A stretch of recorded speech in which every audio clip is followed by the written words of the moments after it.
What up, mini family?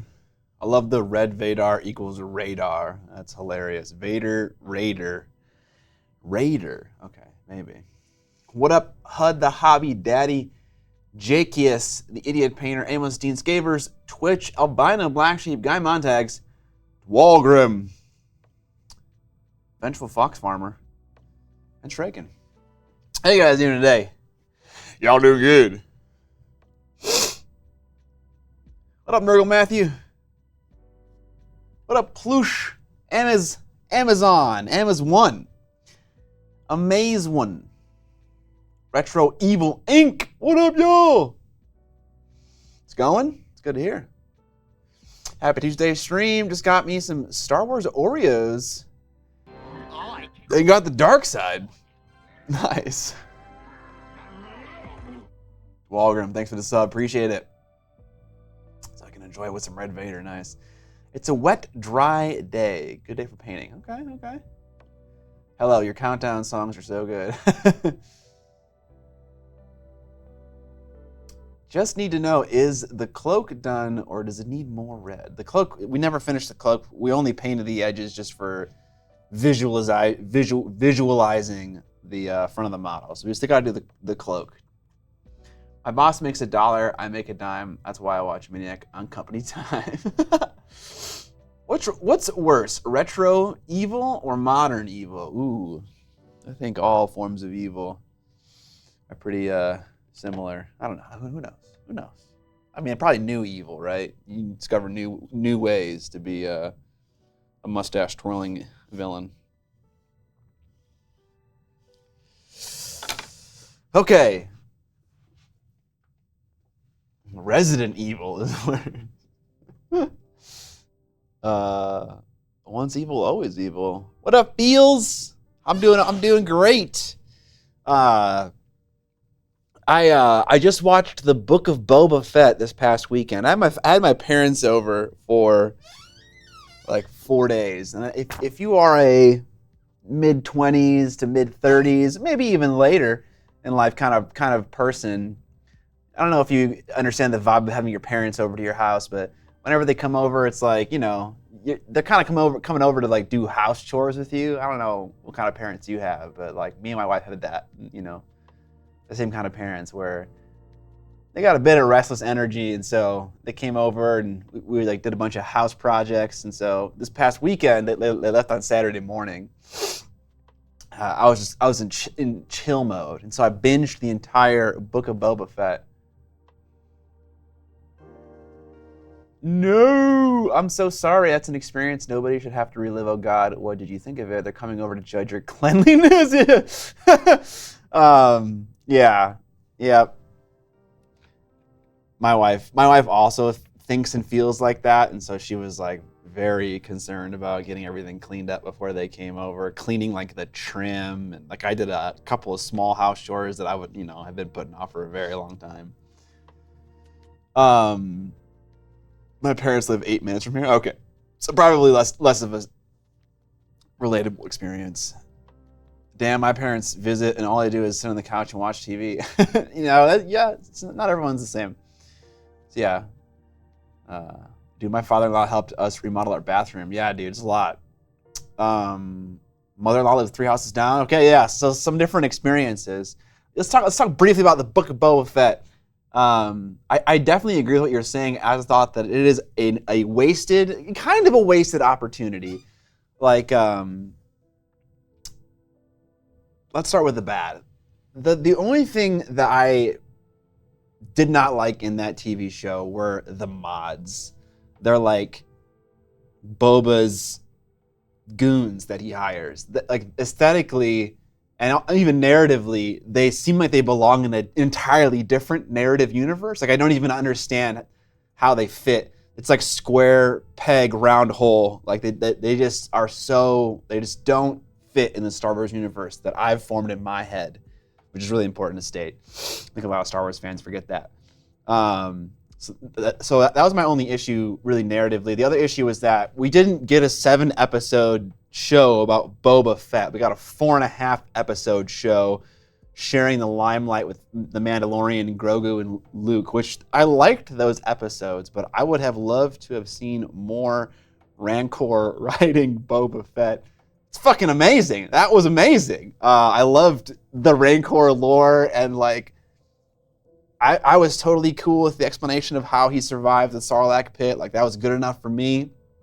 And I loved the Tusken Raider background. Like, I thought that was sick also. Like, I was very, I actually was confused because I had known people hated that TV show. And I don't really know why, other than maybe for the few reasons that I suggested, but it's certainly not like the amount of vitriol that I've observed on the internet for it. It was pretty good. We just didn't really get enough of it to be considered a TV show. My parents are older, so if anything, I'm gonna help them. Gotcha, yeah, and they're an hour away. The mods were a bizarre choice for sure. Go Boba Rangers, exactly. That is exactly. They look like fucking Power Rangers. I think they fit in Star Wars, but not on Tatooine. Yeah, maybe more of a Coruscant thing. Aesthetically, also, the fact that each of them had their own vibrantly colored bike. Just, oh man, it was so bad. Aesthetically, I really disliked it.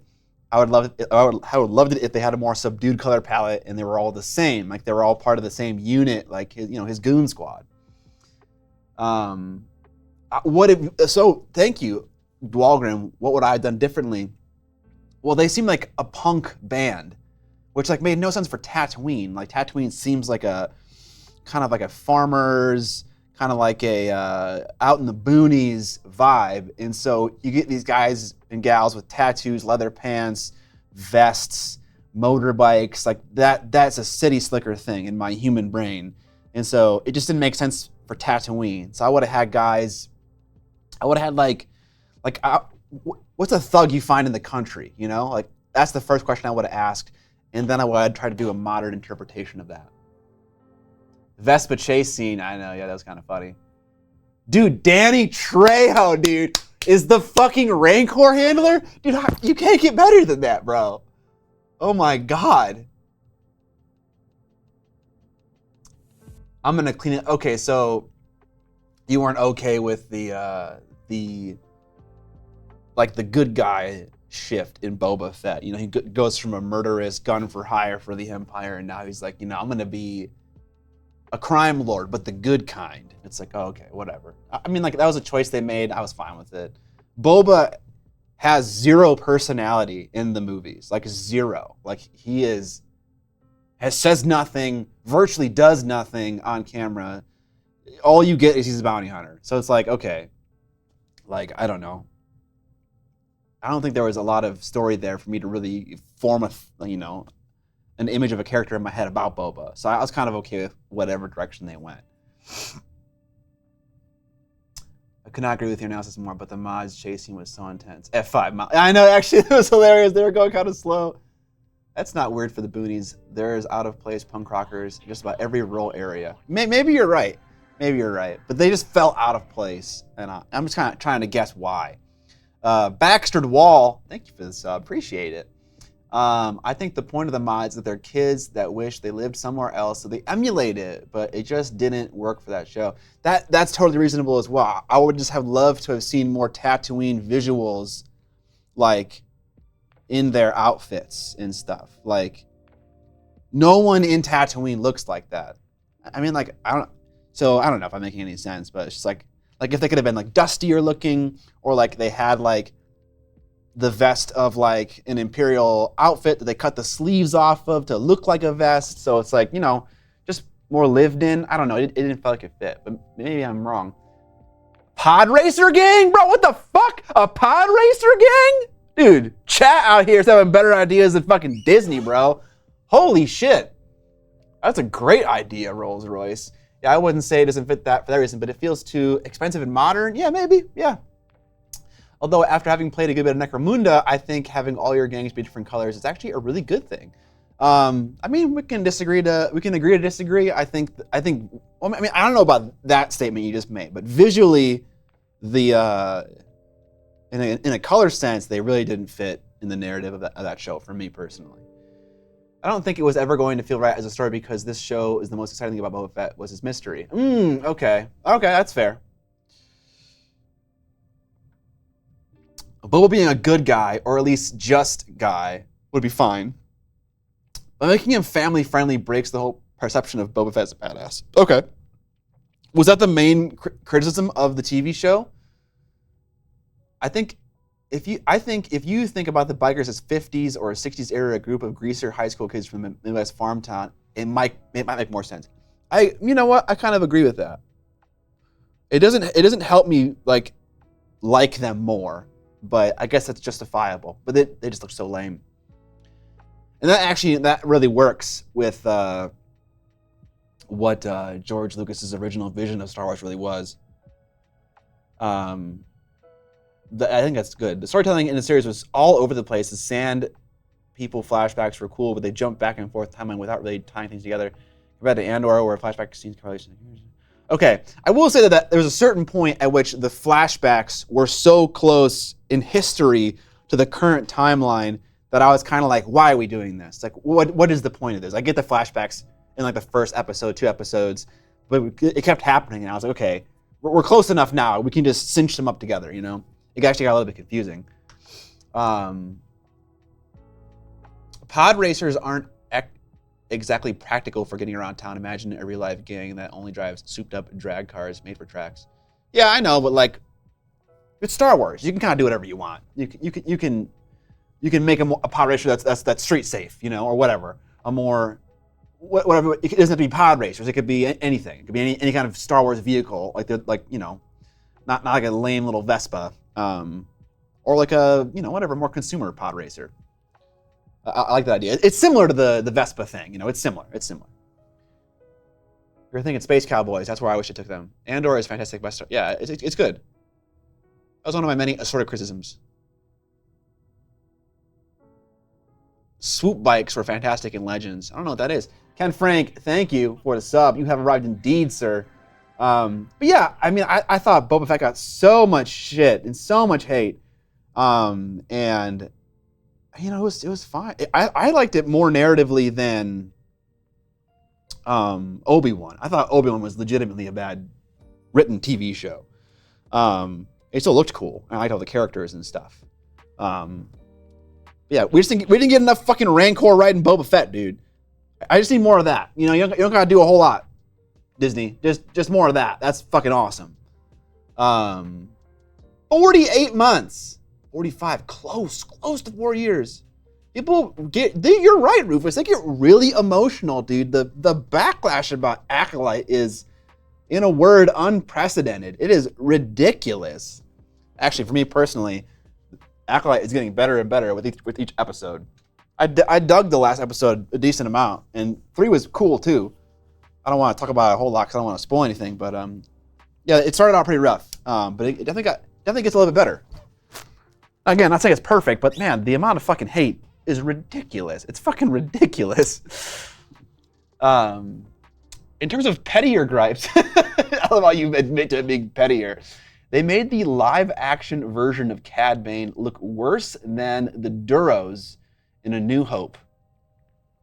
50 years later, and the cosmetics went in reverse.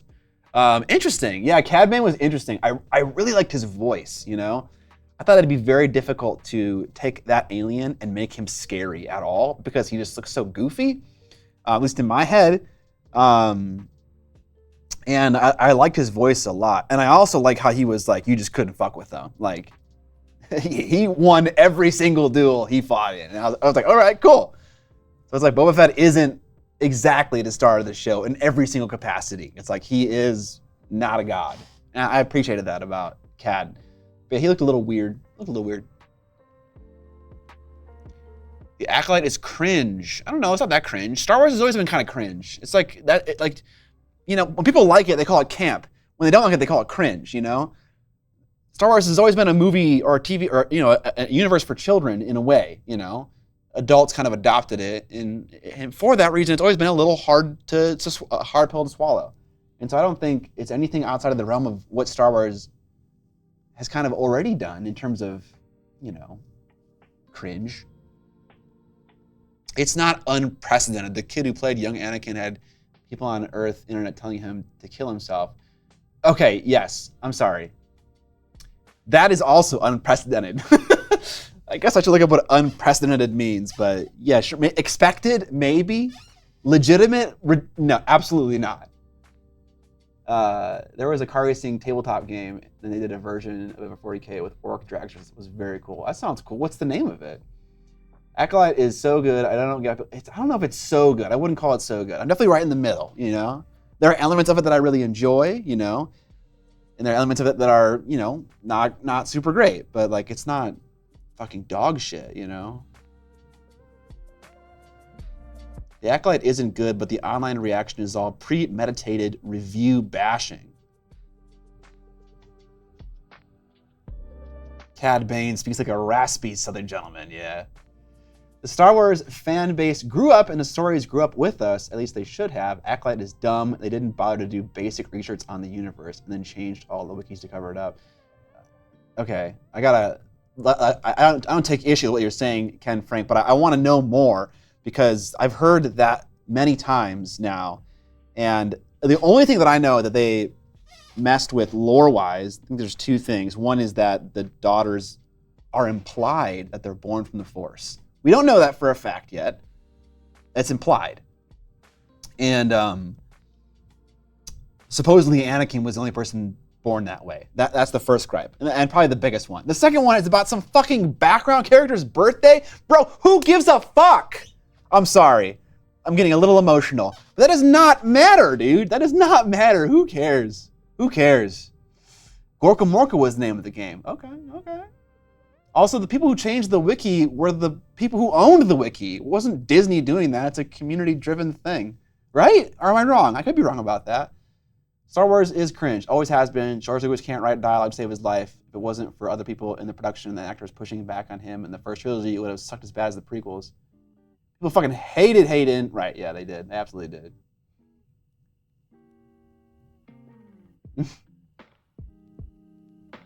Also, lightsabers don't kill people, but kitchenware does.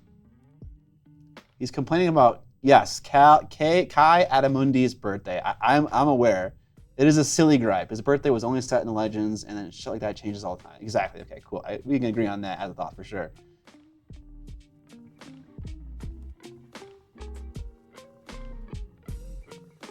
Mike says, I don't think that Star Wars has any obligation to grow up with us. It can't be primarily for kids and stay there forever. I'd rather see Star Wars be for every new generation as we have kids and our kids have kids. You know, I think the best thing would be that it's for everyone, right? You know, Disney finds a way in their animations to be for everyone. And I always appreciated about that about them. They have beautiful, bright visuals that spark children's imagination while also having a narrative that parents resonate with in a very strong way. And I think you can do that with movies, you know, I mean, at least a little bit. I'm more upset about the bad writing, classic bad Star Wars dialogue, but the actors, without the good actors to force changes. Yeah, honestly, I'm with you there, Ken. The first two episodes, they were rough. They were rough, like narratively. The writing in Acolyte is not good though. It's prequel level bad. Yeah, some of it is really bad. Yeah, but it has elements of it that are very redeemable. Like the ending of episode 4 was so fucking hype. I wanted to immediately watch episode 5. Obviously, sadly, I couldn't do that, but it was cool. Lucas effect is when a creative does not have anyone around to tell them, no, dude, that is dumb. That's funny. OC Panda, 100% agree. I'll wait to fully judge the movie until the entire show is actually out. So far for me though, Obi-Wan is definitely the worst Star Wars TV show. Oops, narratively. Like as far as writing and characters, or as far as writing and dialogue, you know, as far as the dialogue goes. Yeah, not even the plot or what's going on in the story, just the dialogue. It was so fucking awful. It took me out of it so many times. Of all this, and I think I've seen all the shows now. Fucking Darth Teefs is amazing. I have no idea who that's gonna be, but I'm hyped to see it though. if we can break up seasons independently, Mando season 3 is the worst for me. A lot of people said that Mando season 3 was bad. I honestly watched the Mando shows in such a broken up fashion that I can't remember where each season ended and begun. But I can't remember any of them being super terrible, but I would like to watch them again. All right, anyways, outside of that being chill, my chill time this weekend watching Book of Boba Fett. By the way, thank you for humoring me and chatting with me about Star Wars, because my wife won't, understandably. I also watched the docuseries Light and Magic about Industrial Light and Magic, ILM, the VFX company, or the effects company that George Lucas started to make the first Star Wars that then continues to exist today. And that was incredible. That was fucking incredible. I finished it in 2 days and then immediately started rewatching it again. It was so cool. It was so cool. I don't know. I mean, like, it's like one of those things that just gives you a buzz. And I loved it. I loved it so much. If you haven't seen the docuseries Light and Magic, I couldn't recommend it more. If you like any part of movie making, it's so amazing. It's so amazing. Light and Magic is an awesome series. Fett Show was the worst thing for me so far. Okay. I'm hyped for the Star Wars Outlaws. Heck yeah, dude. I am also hyped for that. I hope it's not trash. It's an Ubisoft game, so it might be. But there's a fine line between critical and just trashing it because it doesn't meet your personal standards. I'm just glad I don't care about Star Wars enough to get involved in their online community, because that shit is an absolute brother. Brother or sister, you are so right, Sammy D. It's a fucking wasteland out there. I've been a fool to get slightly involved in some Facebook posts, conversation, just because it's like every 5th post on my wall is about Star Wars The Acolyte, probably because I'm engaging with them.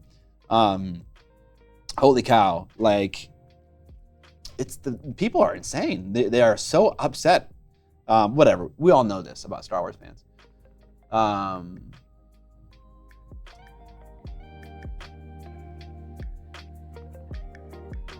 The games have long been the best stuff of Star Wars. I think the comics are pretty good as well. Having read several Darth Vader comics, it's some of them are pretty good. I enjoy the Dr. Aphra series as well with Vader.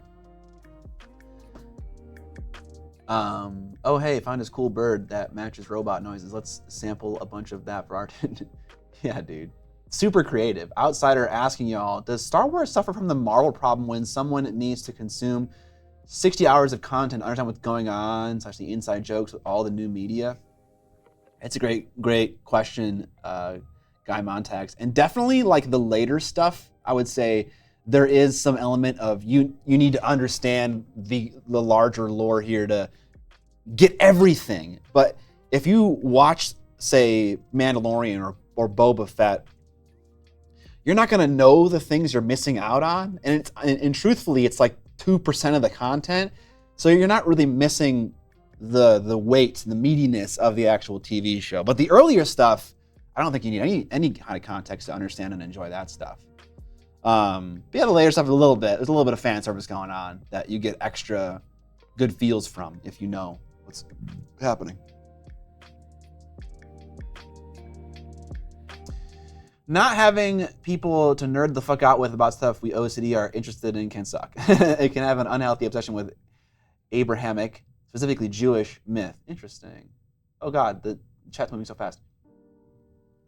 Did you get lifted as Scavenged? No, they hate me. They don't hate me. I don't have a professional relationship with GW at the moment. I probably won't for the future, foreseeable future. So I know I don't get free stuff anymore. There was some horrible Legends book stuff, but I still found something to enjoy in every instance and just not need to revisit it. Yeah, the zombie troopers were fun. I didn't have a whole lot of problems with Ahsoka. There were some problems.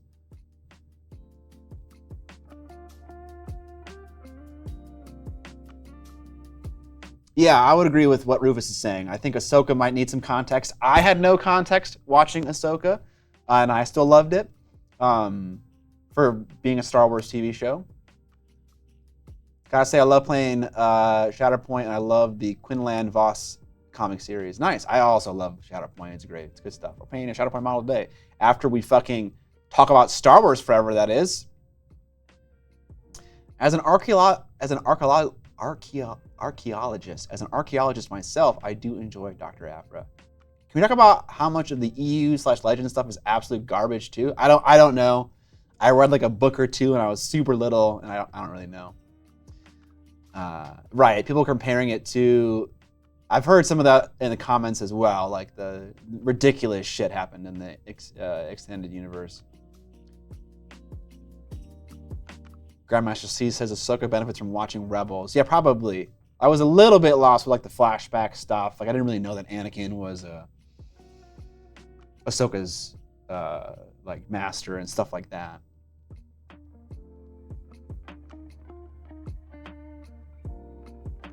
Curious, would you want to reestablish a relationship with them, or are you enjoying all the other stuff out there? You know, honestly, they don't really offer anything, you know?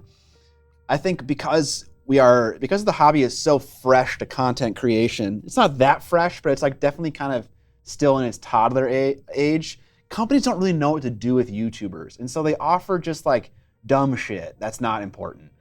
And honestly, I'm really trying to get away from being involved with companies in general with YouTube. In a perfect world, I would never run a sponsorship in my videos.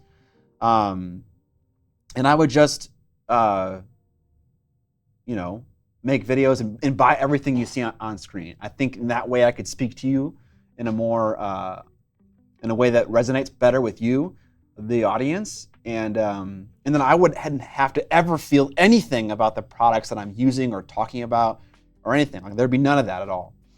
So I'm not super keen to reestablish a relationship with GW. Honestly, all I needed to do was have a chat with Andy, who was my original confidant, and I did that at Epicon this past year, and it was amazing. We had a lot of, not a lot of, but I had a thing that I really needed to tell him. And I said it, and he was so happy to hear it, and it made me feel great, and it made him feel great, and that was all that mattered, really. Like, what are they gonna do? They're gonna give me like product, like more product than I need, like 2 weeks before it comes out. Like, I can't do anything with that.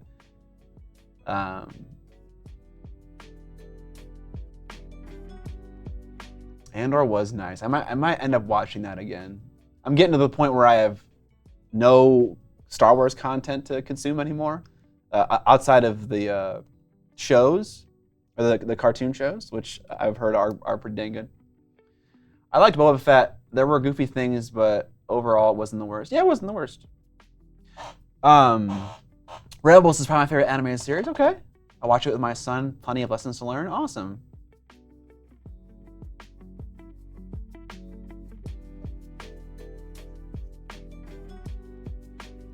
Thrawn books. You like the Thrawn books a lot from the expanded universe, Mike Genie? The X-Wing and Squadron books are amazing. I was so disappointed when I heard the Wedge series was canceled.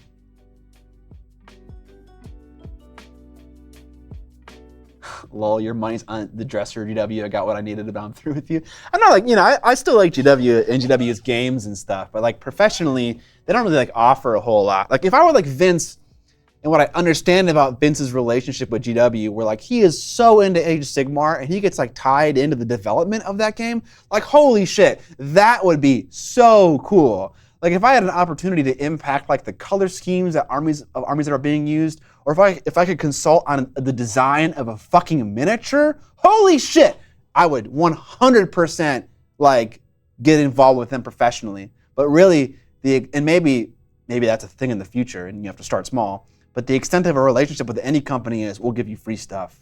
And I just don't need any more stuff. Most Rebels were good. Last season, jumped the shark. Gonna have to start Shatterpoint Legions and make your own Star Wars content. I mean, yeah, maybe. Have I watched the Samurai Jack style Clone Wars? No, I haven't. I haven't watched any. The only animated thing I watched was Tales of the Sith. Tales of the Sith? Was that what it's called? The newest animated show? Which I thought was pretty good, like visually. It had like a really cool, like audio and music beats and visual beats and like awesome fight sequences, because you can obviously do that with animation a lot easier than you can other ways. I've heard that that Imperial officer is going to be in Andor Season 2. Tales of the Empire. Thank you.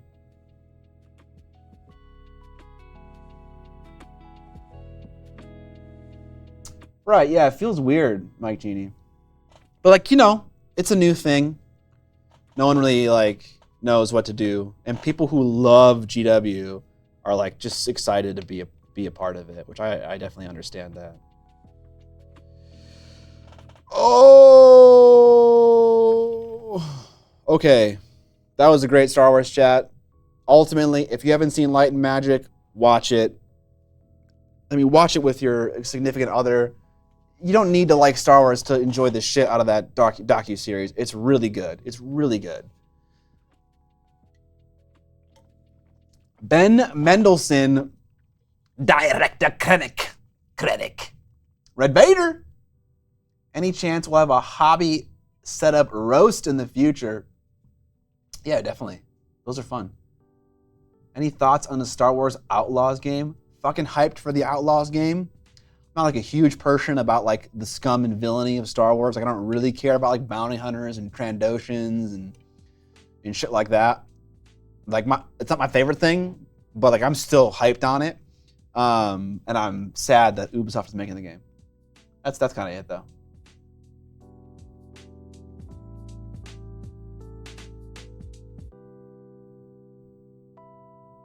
I feel like it'll be like early Director Krennic stuff. So it's like not necessarily about the Death Star. I don't know. I hope so.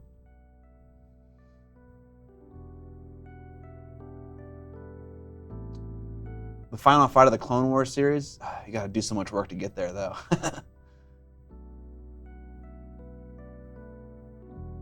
What's oh shit. What's the cost of the game?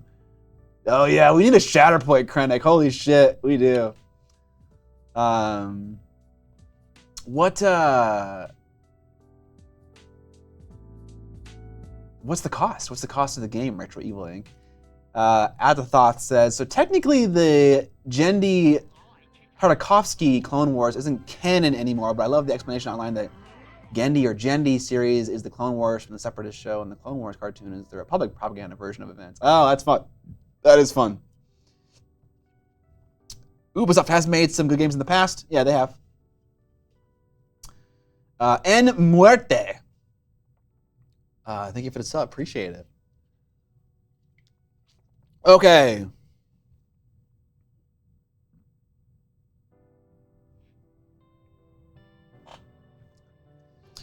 I think that is a fun way to look at it, Athathoth. Also, I really appreciate you guys chatting with me about Star Wars. It's just a lot of fun, you know. I don't even care if there aren't many of you guys hanging out there. It's just fun. As a budding Star Wars enthusiast who doesn't know a ton, but I'm definitely interested in like getting more involved. It's good to hear from people who, you know, you guys know more than I do.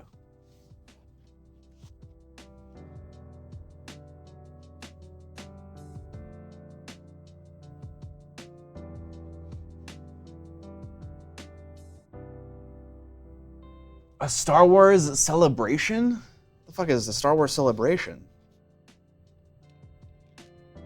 Am I still running the TTRPG? I am, yeah. I mean, running is definitely not the right word for it. I'm still helping people make their characters. I actually tried to help the last person who has not done yet make their character last night, and we had a scheduling issue, which is like maybe an implication of how this is going to go in the future. But I would love to still do it. I did the classic thing where I like did too much research in the beginning and took 0 notes, and I forgot all the things that I learned about the game and how to DM the game effectively. I should have took notes, and I didn't. So now I'm kind of just waiting. I'm waiting to read the campaign we're going to play. I'm waiting to listen to further content until I have actually made everyone's or helped everyone make their characters. Star Wars Comic-Con. Oh, okay. Oh man, that'd be very cool. That'd be very cool to go. I wish they make a show about how Anakin became Vader.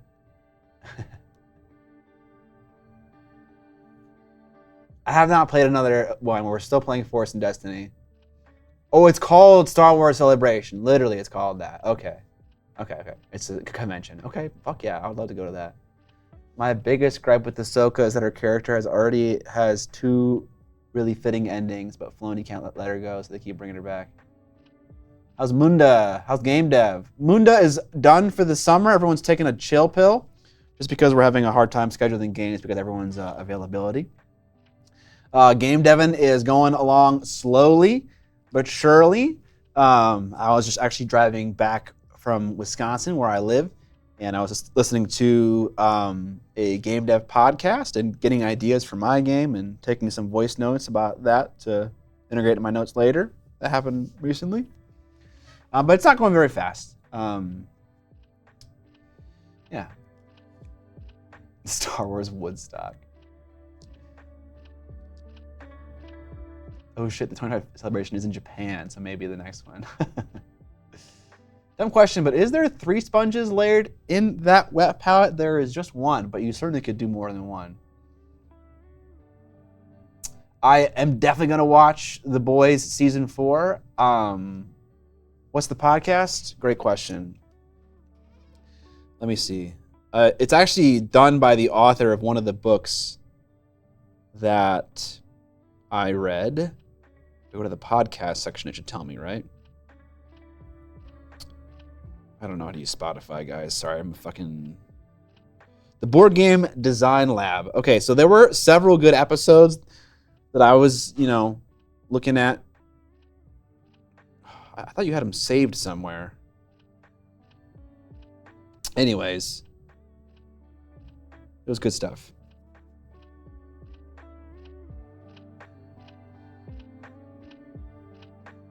Your episodes, perfect. Okay. I liked the using math to make your games better with Emerson. And there was another one where they had the designer of Magic the Gathering on, the original designer. He talked about randomness and skill in games. That was super insightful. And then also I've been listening to some Rule of Carnage, which is a podcast done by actual miniature war game designers. Hey man, I'm about to start painting my Blood Rage mini. Should I try speed paints on them? Yeah, sure, why not? I think models like the hand sculpted ones for Blood Rage that have lots of detail, furs, belts, and all that BS, I think it works great with speed paints. 100%. I refuse to watch House of the Dragon Season 2 because they cucked me so bad in Season 1. I felt like that show did not end satisfyingly, and they just withheld, and I hate TV shows that take the piss, and that show took the piss. And because of that, I am stubbornly refusing to watch Season 2 because they could have hooked me with one season if it just gave me the gusto, and they didn't, They fucking were lame. Sorry, that's my rant about House of the Dragon. Not Mark Rosewater, the other dude. The original dude. I refuse to consume any more Fire and Ice content until he finishes the book, so I'll probably die having never seen House of the Dragon.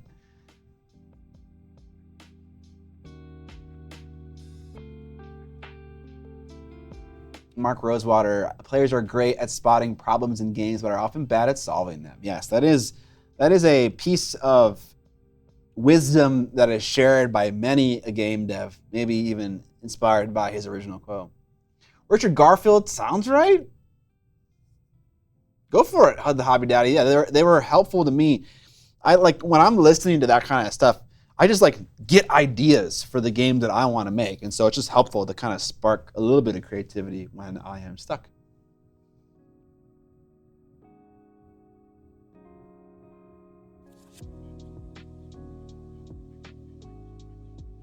They didn't. Season 2, episode 1 is so good. No! They had a whole season to hook me and they fucking didn't do it, okay? I refuse. Oh, man. Sorry. I'm being a little baby, aren't I? Okay.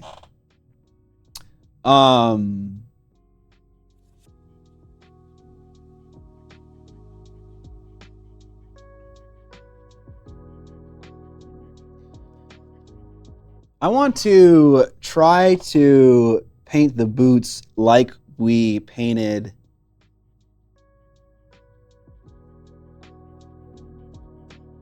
or like we saw, man, what are they called? Like the knights, like Sith knights or something like that.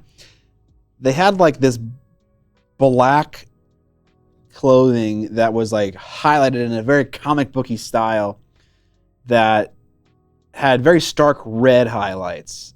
They were kind of like muted and more like kind of maybe terracotta-ish. And I want to try that again on this black. I want to go for a black highlighted with red, and I just want to see if it's going to work. For the boots and for the gloves. Inquisitors? What are they called, Inquisitors? Oh man, Guy Montag, that video is amazing. That is an amazing video. The Mark Rosewater's like 20 lessons that he learned while designing magic. Incredible resource. I've definitely watched it at least 2 times.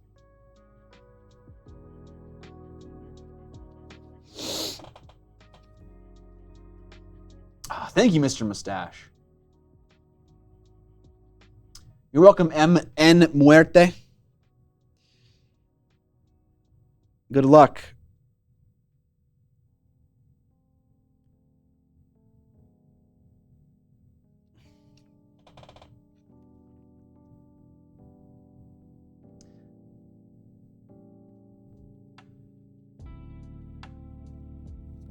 Imperial Knights, I think, that sounds right.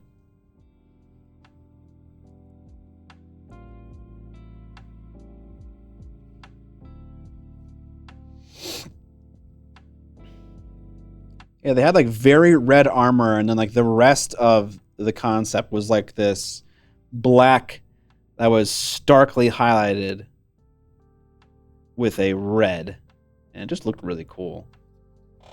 I don't really know how well it would work on a miniature, but it did look really awesome in the 2D art.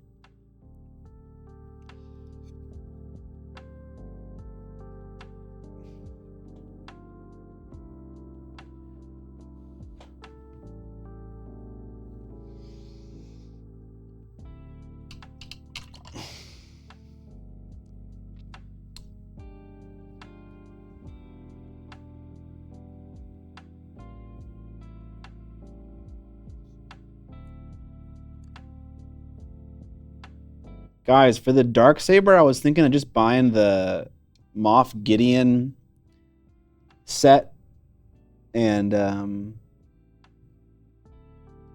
just stealing his Darksaber and throwing it on Vader. Just because I'm lazy.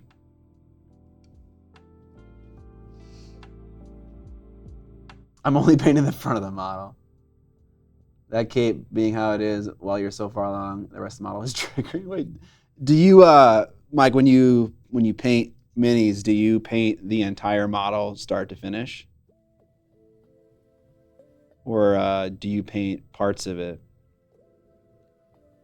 Actually, I want to know the answer to that question for everyone in chat right now. When you paint minis, do you work up the entire model start to finish, or do you work up individual parts start to finish? I'm curious. Or something in the between, I suppose. I'm sure you could find an STL for a sword that you could 3D print instead of buying a whole kit for the Darksaber. I mean, part of me is buying the whole kit for the Darksaber. The other part of me is I just want the Moff Gideon set for Shatterpoint, and then I'll figure something else out for his sword. Maybe I'll give him that Mandalorian spear and trigger fucking everybody.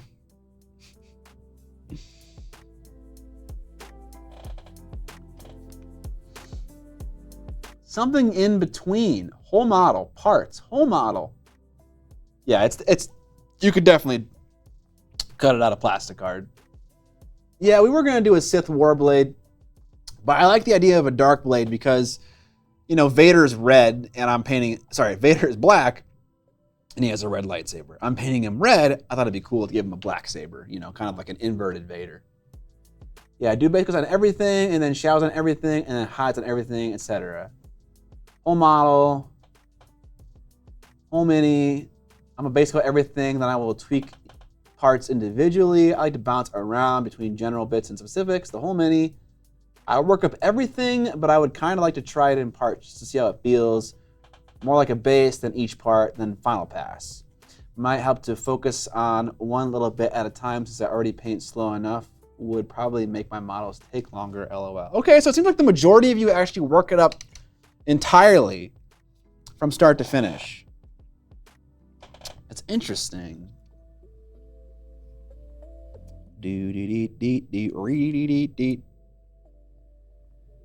Yeah, I've always painted this way. I've always painted, well, is that true? I actually don't really remember how I painted when I was a little kid.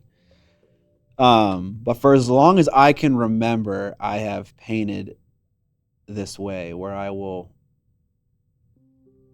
paint each individual part of the model from start to finish.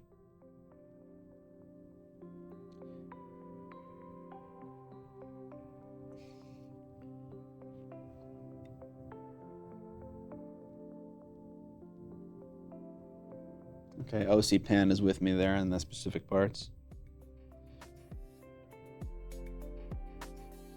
You know, I think there's a really interesting argument that could be said here that if you paint models start to finish, you're probably just going to be a faster painter in general because you're like wanting to paint more quickly to get that feeling of completion. You know, people call it a dopamine release. I don't know what brain chemicals are, you know, going on in my head, but I understand that, you know. And so like you're trying to reach that point faster than if you hadn't painted each individual part. So just naturally by doing that, you're encouraged to paint more quickly, not because it's more efficient or anything, but because you want to see the end result sooner. And you're taking longer to kind of get that feeling of accomplishment.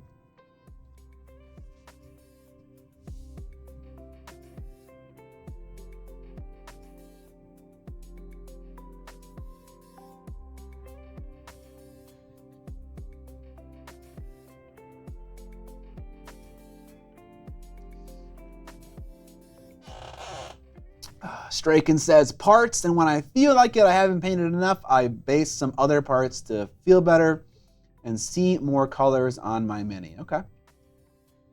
Now I'm curious, do other content creators do one way or the other? I actually don't really know. I think John paints the same way as I do, but I don't know, you know? It also might depend, you know? Like, if you're doing a speed paint, maybe it's different. But yeah, it really depends.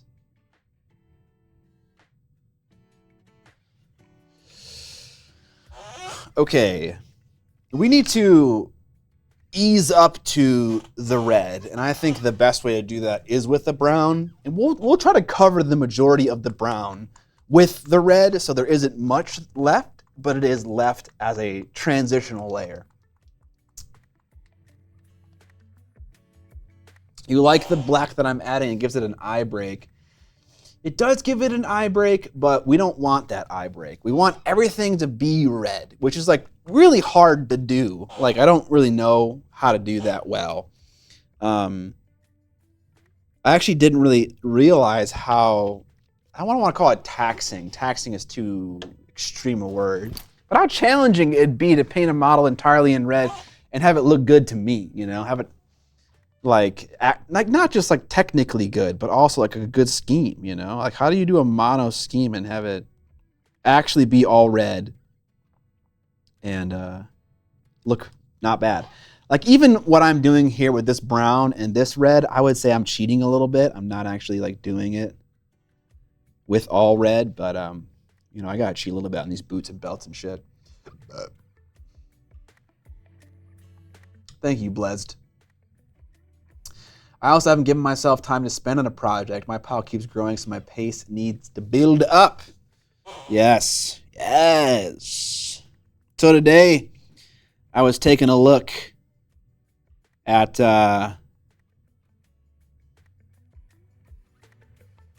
one-page rules. What is it? Grimdark Future.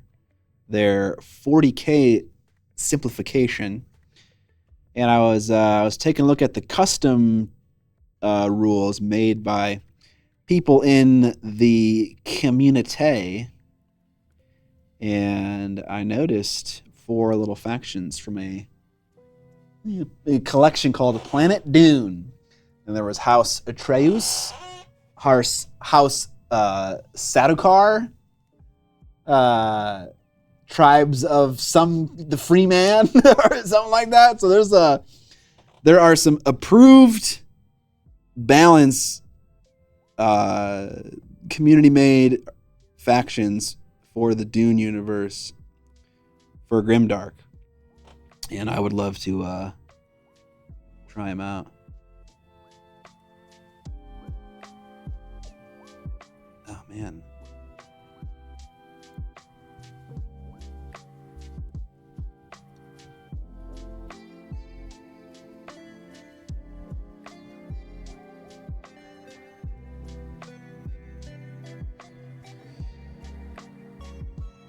Maybe I'm going a little too heavy with the brown here.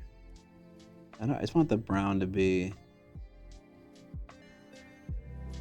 a transitional layer, not necessarily the base coat. And I feel like I'm going a little too base coaty right now.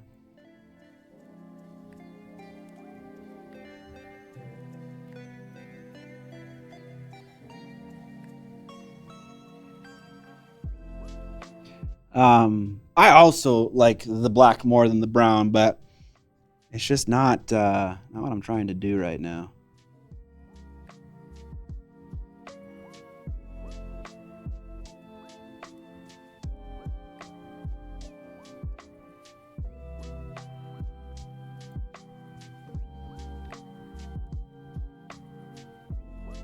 Movie Rex next.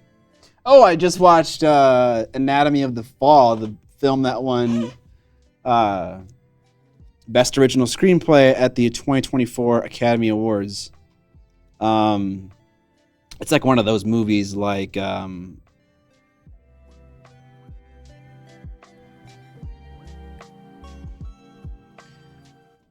Marriage Story, where it's like, at least for me, it was like that. It's very relatable. And also emotionally moving and masterfully done, but also just incredibly depressing and sad. And that's just not the experience I'm looking for when I go to watch a movie. So it's the kind of thing that I don't really enjoy actively while I'm watching it, but it's nice to just see it and feel it and be aware of it. But it was good. It was good. Travel Cedric, thank you for the subs. Appreciate it. The Ministry of Ungentlemanly Warfare was fun. Nice. Drive Away Dolls was disappointing for a movie with a Coen brother attached to it. Yeah, that movie's on my watch list. And my wife was she wanted to watch it one day with me, and I was like, I just feel like that movie's not going to be great. I haven't watched it yet.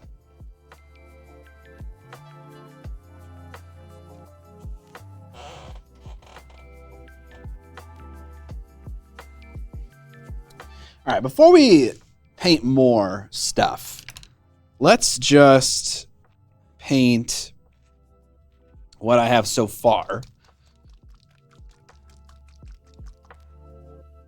Just to see if this idea is going to work, how I'm imagining it's going to work in my head.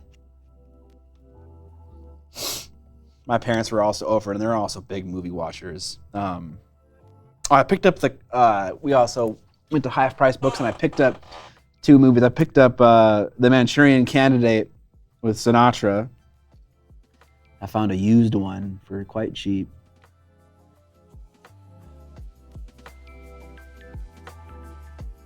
And also I picked up Abraham Lincoln Vampire Hunter. That movie fucking rules.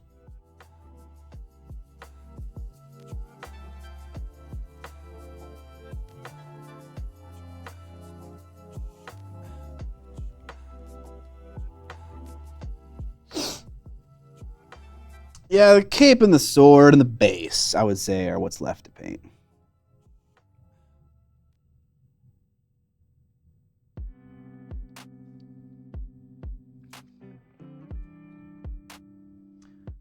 Blue Scribe. No apologies for questions, sir. Or ma'am, or whatever. Fucking A, man. It is a Shatterpoint miniature. It's a little bit bigger than Legion.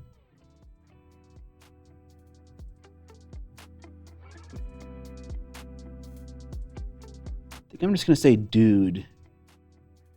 And we're just going to have an understanding that dude is a gender neutral term, chat.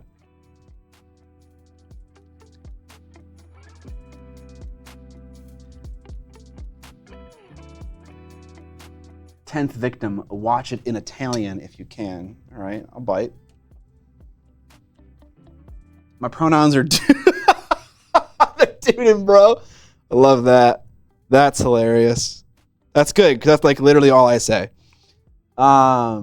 This just in, Miniac has been canceled. Fuck. All right, 10th Victim. I've never even heard of this movie. Elio Petri. What else has Elio done? Oh man, he looks fucking good. Wait, is that? No, I have no idea who that is. Okay. 92 minutes. It's the 21st century and they have a license to kill. Oh, it sounds like a Bond thing. I love it. It looks cool. I like the picture they have. Speaking of foreign horror, have you seen When Evil Lurks? Is it when or is it where evil lurks? I have seen it. It was brutal. It was absolutely brutal. Evil Lurks. When Evil Lurks. It is when. Okay. Do I gotta red dragon you to get you to watch Last Year at Marienbad?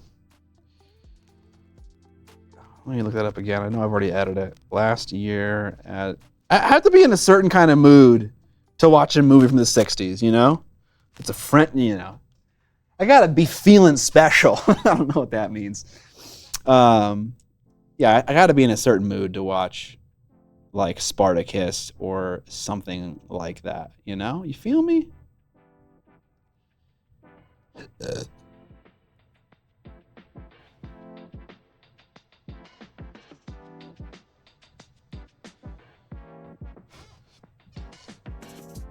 All right, so let's go a little bit further. This is looking kind of bad, but let's just try a little bit more.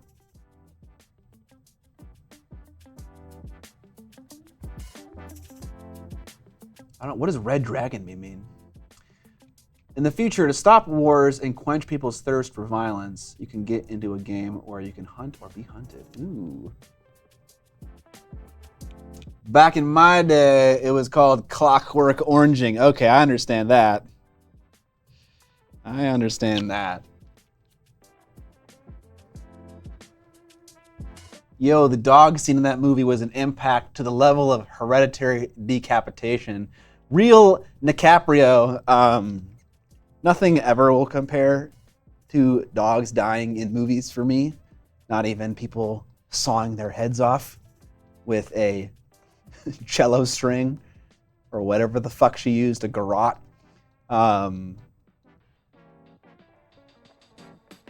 I feel the need to say this. There is not a dog death in The Anatomy of a Fall. I just want to be clear about that. If that is going to turn you off from ever watching the movie, it doesn't happen. I'll spoil that for you. I don't really think that's a spoiler that I would personally care about, but I don't want to imply anything that's not going to happen. In Red Dragon, someone is tied to a chair and threatened to have their eyelids stapled to their... Oh, fuck, okay, Jesus Christ. If you survive long enough, companies sponsor you for more money. If you win, you're a national hero and you win money. If you're the hunter, you know everything about your victim. If you're the victim, you only know you're being hunted. That's fucking cool. That's the plot of the movie you shared with me, essentially. Oh yeah. Okay. Either one. Humans dying just for some reason in my head does not compare to animals dying in a movie. I don't know why. Funny Games. Funny Games was that's a movie that tries your patience. Yes, there is going to be a TUP this weekend and also a policy change because I cannot be responsible for uploading the podcast. I forget every single fucking time I have to do it. And so we're going to look for a new solution. Yes, it's done. It's edited. The thumbnail is done. No one uploaded it and scheduled it for publishing because it's been years since I've been responsible for that, and I just have a very hard time remembering stuff like that for some reason.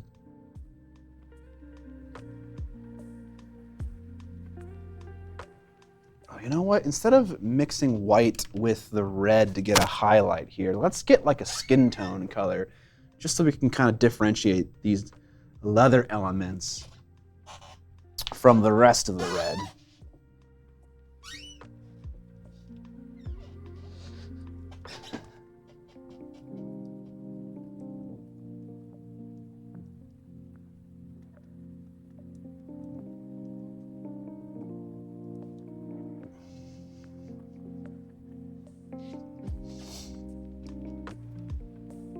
Time to take myself to HR. The movie is supposed to be hokey. Is it supposed to be hokey? Okay, that sounds like you could do it seriously and it'd be really cool.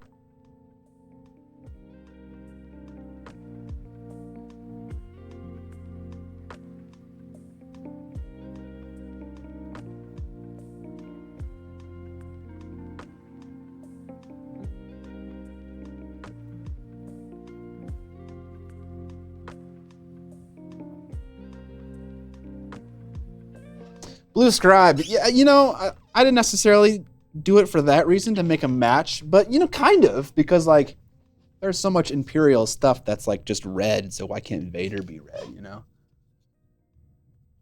Yeah, HUD's got it. He's red to be a red Vader, kind of. I kick ass for the Lord.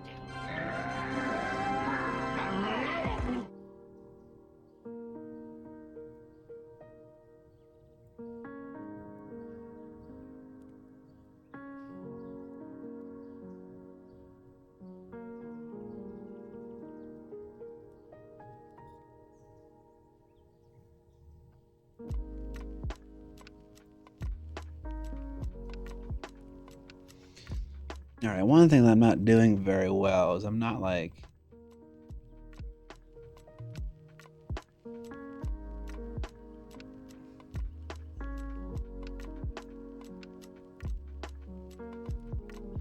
I'm not doing these like underlit volumes that you will see in comic books sometimes where you have like a dark shadow and then like the mid-tongue comes back abruptly.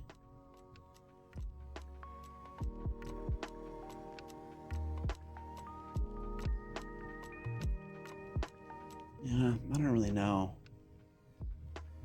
if that is doing anything special. Let's try the glove. The glove has more interesting shapes on it. I toss my empty spruce. Yeah, I do that.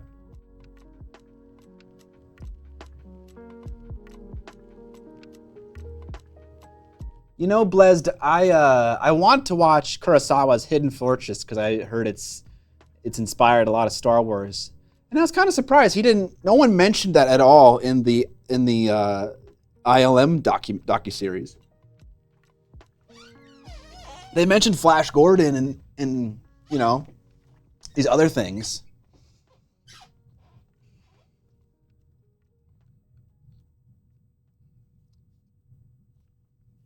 Yeah, you could also make sprue. That's another important or not important thing, but a cool thing you can do with sprues. Toss it in some.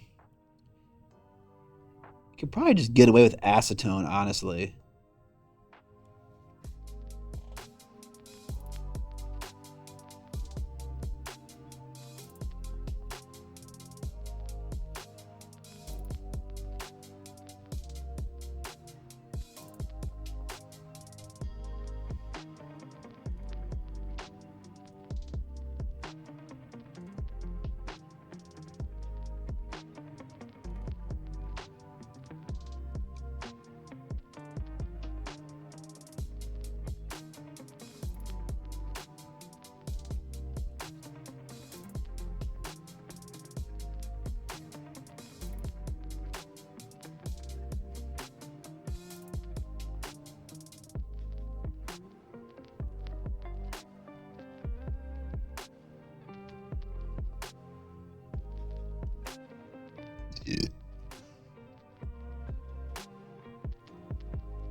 Yeah, I think just using acetone also would work just fine.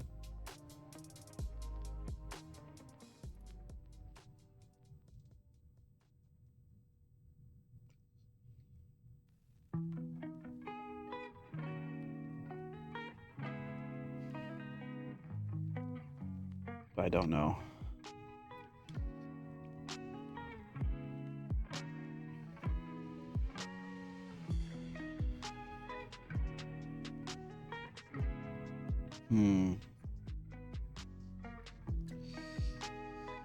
If this is the angle that matters, this back glove is painted poorly because the bottom of his glove is what's mostly being exposed to us because he has his hand like this, and so you're seeing a lot of the underside of his forearm.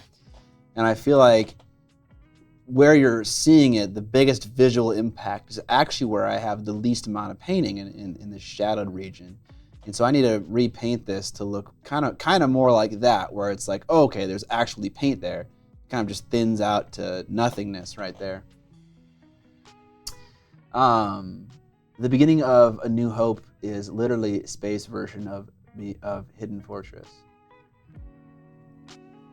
I always have a hard time remembering how A New Hope started. I want some AOS rules leaks so I can move some projects forward while not crucial for the projects per se. Just need to get through the rat. I mean, they're kind of leaking the rules for their own game, aren't they?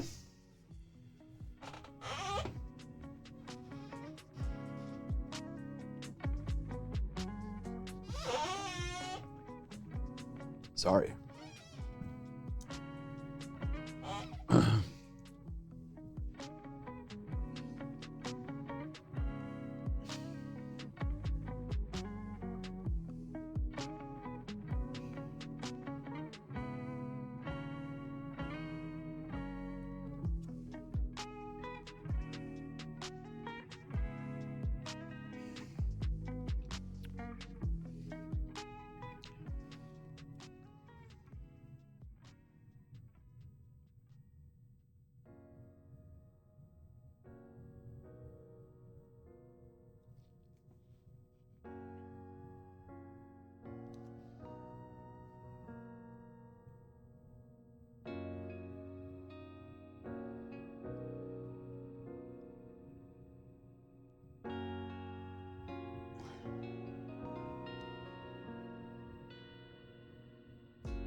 Oh, chat, I also got my wife to play Lorcana.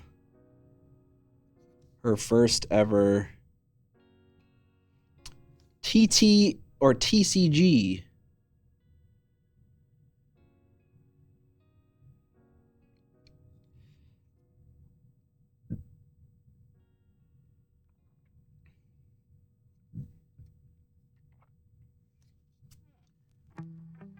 What were her thoughts?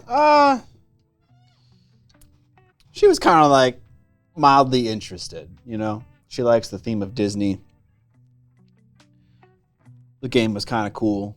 We had fun like buying accessories for our decks and stuff like that, and you know, sleeving cards and kind of having that experience. And we've played 2 games so far, and it was She said that it got more fun the second time around. I'm just kind of like, I'm shocked at like how much Star Wars Unlimited and Lorcana are similar to Magic the Gathering. Like,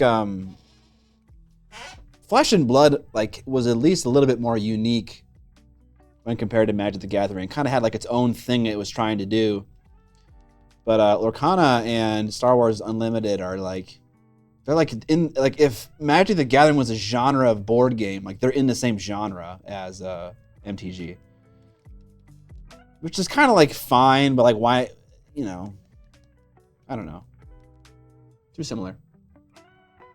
Any card game is basically the gateway drug to MTG. Reskins of MTG, yeah, kind of. It felt a little bit like that. I just gotta want to try heroin. I also like to know, or if alleys will still be a thing at least in, because since I can't read what you're saying, brother.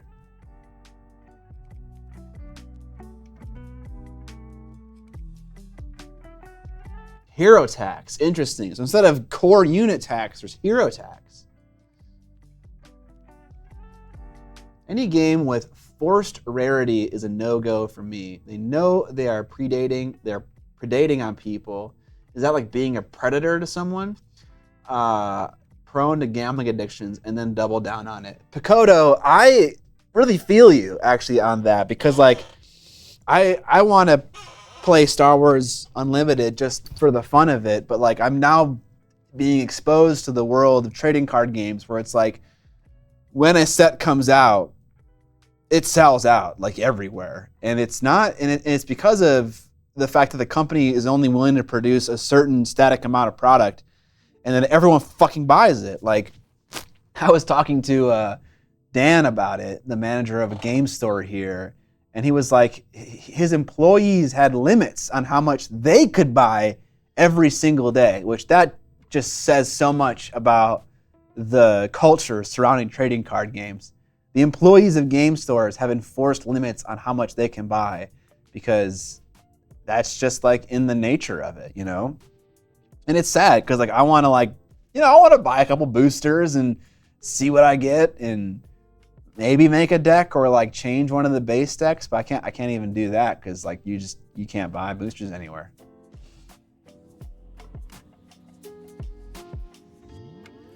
The nerd world has become steeped in FOMO, says Blezd, and we all rush out and buy anything we're remotely interested in, and most companies are well aware of it. I don't know, that's wild. When I played TCGs, I just bought singles, never understood the booster hype. It's just like part of the culture of playing a TCG is getting to open boosters and see what you get. At least that's what happened. That's how it worked for me when I was a little kid. I don't think I want to get into a TCG to the point where I'm cherry picking individual cards and buying them off of the internet. Like that feels like a level of try hard that's just like, you know, I don't really want to do that. Like I kind of want something in between buying a bunch of base decks and like full on cherry picking cards to make the ultimate deck, you know? Like I don't want to sit on a computer screen and look through a bunch of images of cards and figure out what's best and buy singles. That's not the experience that I want. I feel like the most investment I'd ever put into a TCG is like where you buy a big box of boosters. Like I don't know how many come in a set, you know, like whatever, 18, 36, 24, some multiple of 8. And then you and your friends sit down and you each, I think you each get eight blisters, and then you draft decks. Like that's like the extent that I'm willing to invest into a new set of a game. And like beyond that, I don't need anything more. I don't know though, you know? Oh, no, HUD, you are correct. I do currently like Netrunner. Netrunner is great.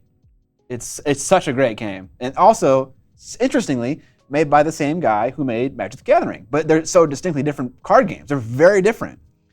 I like that a lot, actually. I know that people are living worse lives because they spent too much money on whole cases of Magic trying to get rich, but it's just cardboard. So few for cash out. Yeah, it's rough.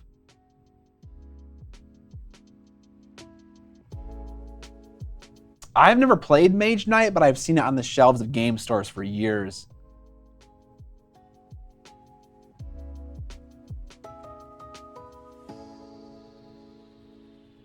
Yeah, that's fair, Baxter D. Wall. That's fair. You traveled for Magic and Yu-Gi-Oh! Yeah, I'm not. That's a lot. That's a lot. Yes, a living card game. And no one else can use that term.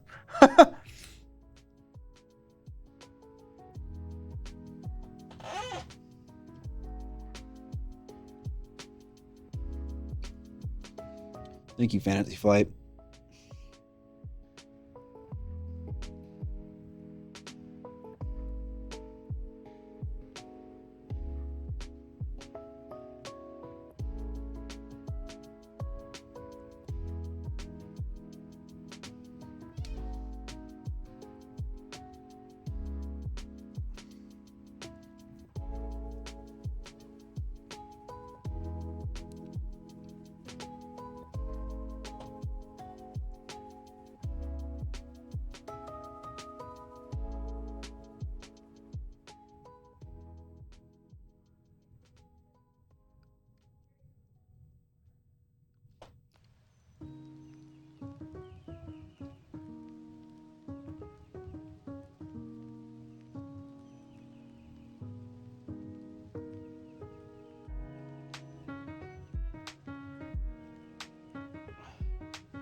I used to have a whole biscuit tin of Yu-Gi-Oh cards as a kid. I bet you're from England. One day I went to school and came home to find my family had thrown half of my kids' toys in black bags without consulting me. And it also gotten rid of a lot of those cards. Jesus Christ.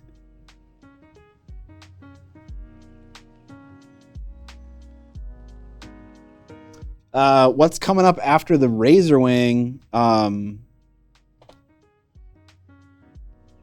have a few projects that just need to be edited.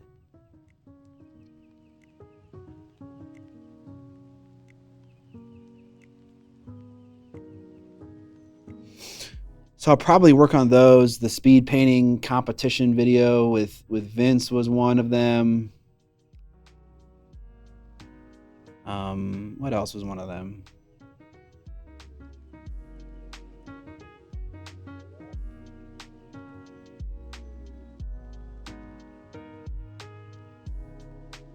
You know, I don't know. For a very long time, I've been trying to find a person to sculpt a 32 millimeter model for me. And I found two guys that are like ex-GW employees. But then neither of them are responding to my DMs or my emails, though. I'm trying to find people for that project.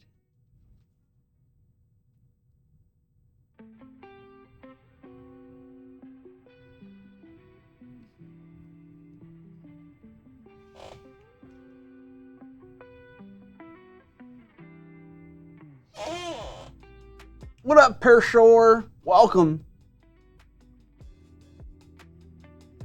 I miss when Hearthstone was good. Vlada Shiftal is one of the greatest game. Oh, I know that name. Why do I know that name?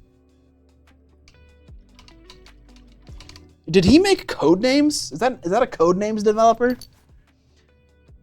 Thank you, Baxter D. Wall.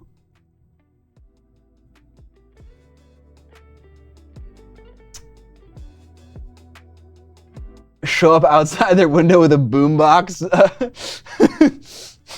with fingerless gloves and a long coat.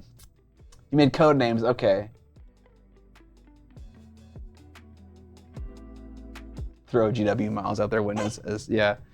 Whenever like someone doesn't reply to me, like when I like reach out to them in multiple ways, I think they like have it out for me, like I wronged them.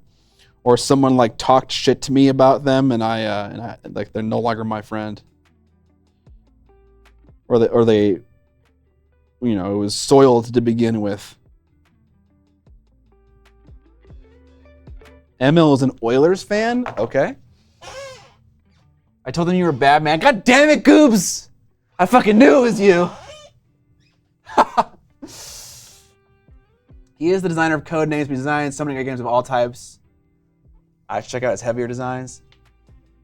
Right, you know, you're right, Desmond. That's just immediately where my brain goes. It's just like, oh, while he was working at GW, all the employees were like shit talking me, and so now he's never gonna like me. You know, that's where my brain goes. But obviously, that's ridiculous.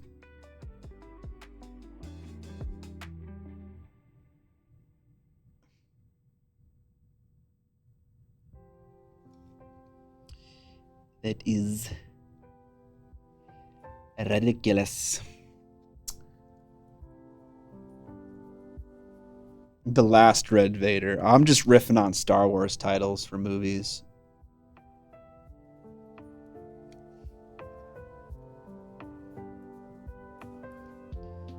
AKA The Last Jedi, you know. You know, blackballed by plastic peddlers. The final Vader is next.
The A Vader Holiday Special. Yeah. Y'all are right.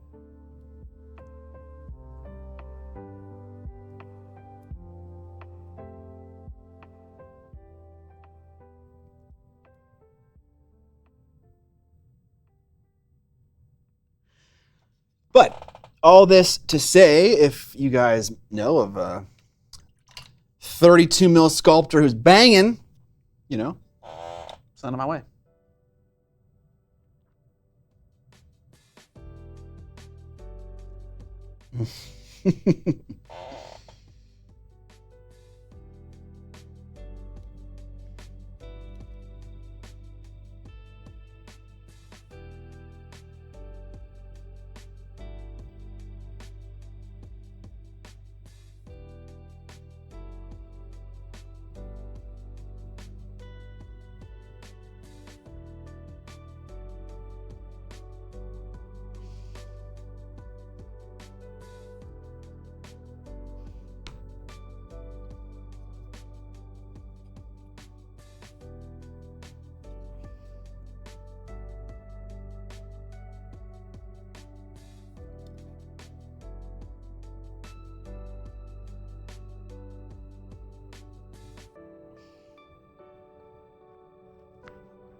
Miniac 40k proxy army when?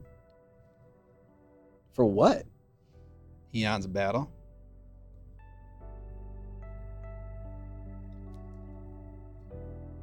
What am I proxying?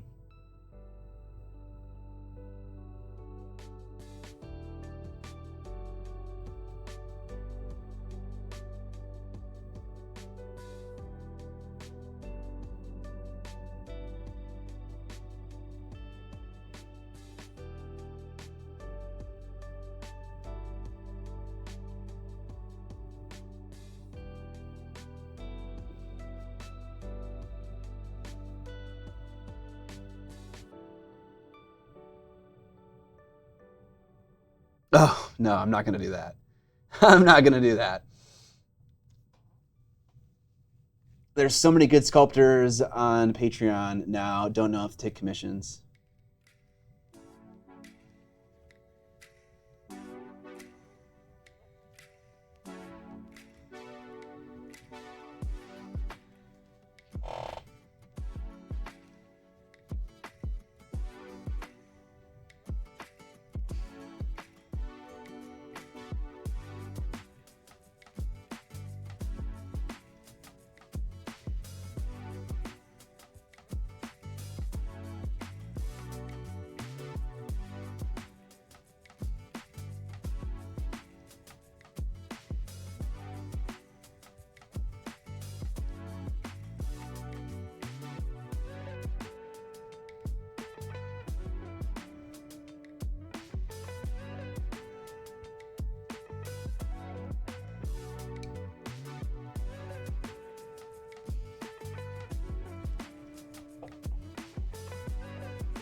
I don't know.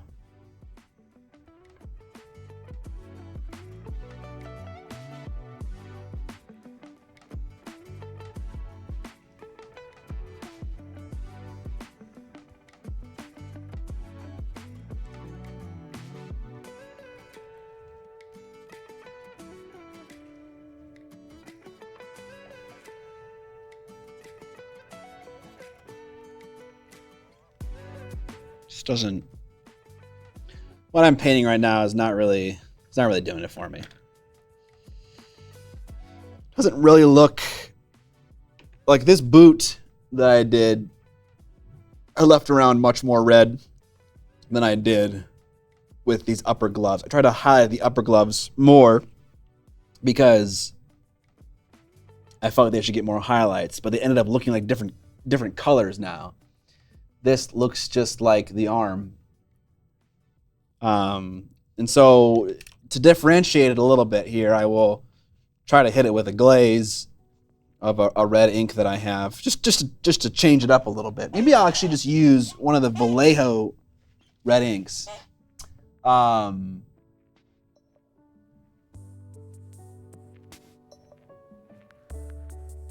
What that Spanish dude's name that did Eldar model? I have no idea.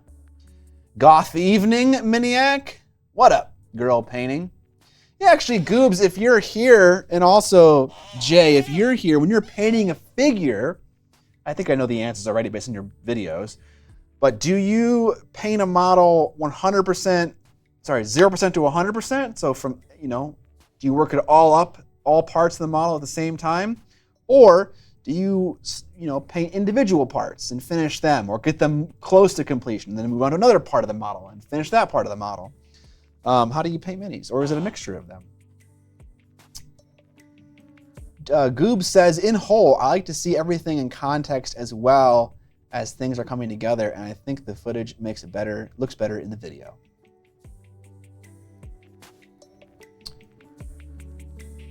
Ask Suggs if you can borrow her sculptor. Not looking to do anything that's too cartoony. Definitely some cartooniness, just simply because, it's 32 mil and you can't go super realistic with 32 mil, but not so much as that goblin that she made. Although it is a very fun model, though. I really like that model a lot. Thank you, Dermoid.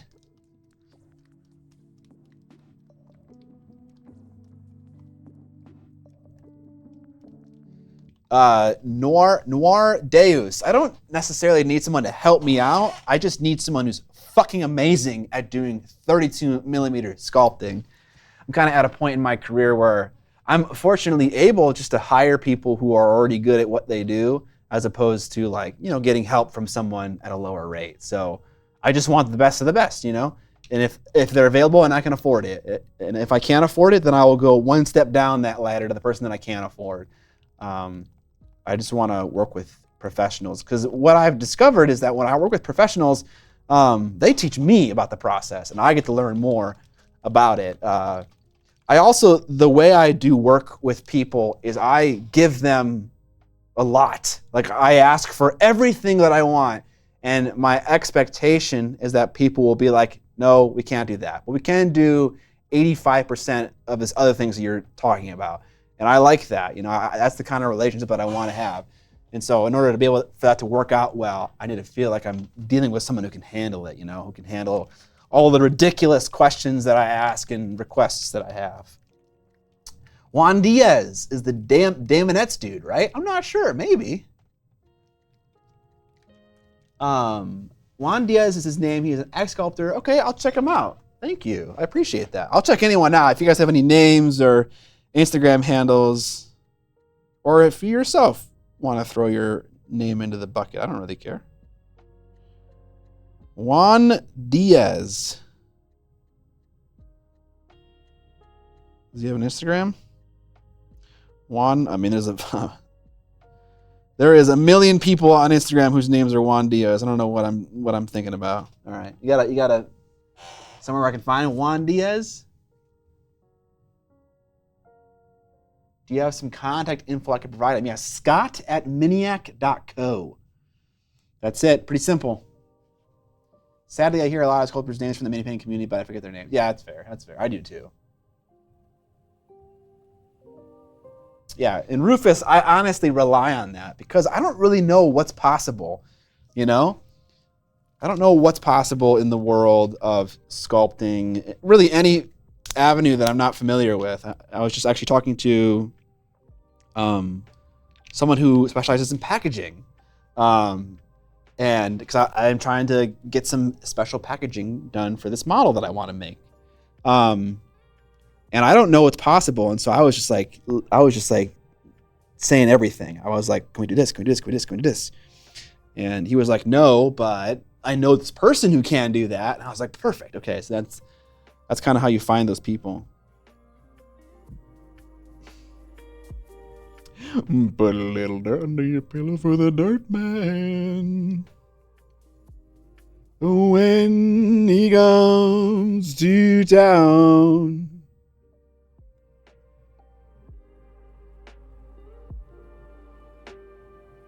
Anyone else singing that song? Just like fucking on repeat?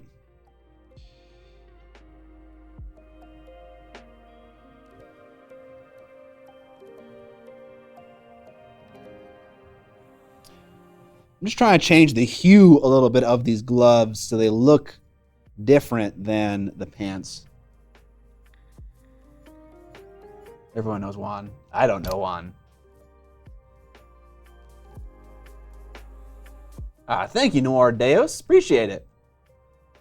I see you also enjoy the Dirt Man. I mean, that guy's whole page is wonderful. But yeah, that song is very fun and catchy.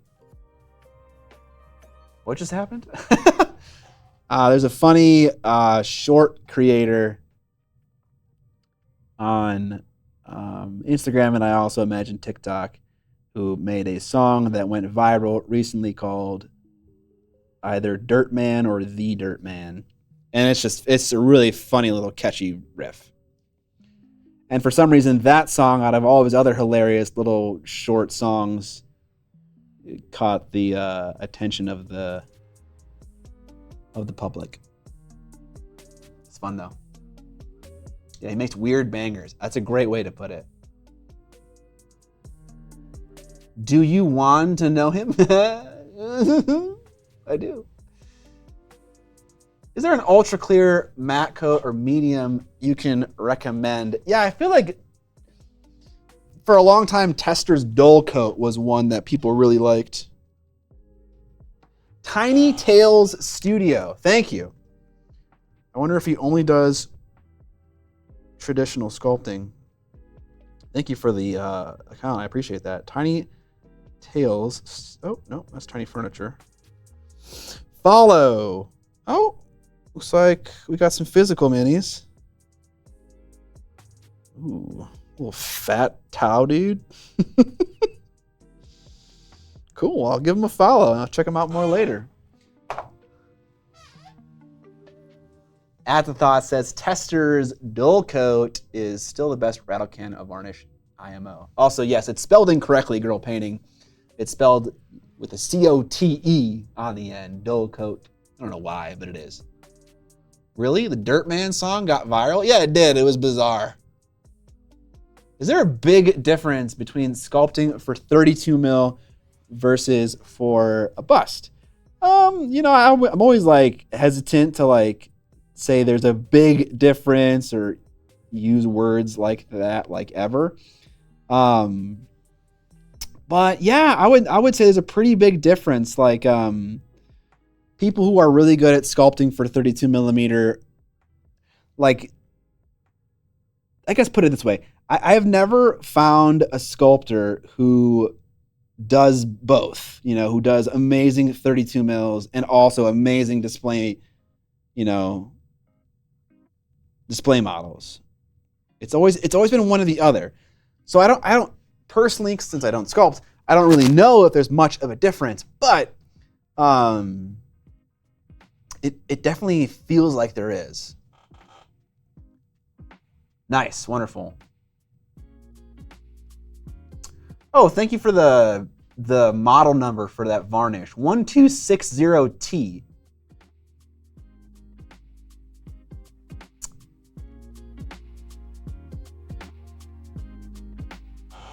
It's that, yeah, I guess that's a great way to put it. Rufus Kit is that it's like a style thing. Like the kinds of sculptors who are good at doing 32 mil, like choose to sculpt in that style.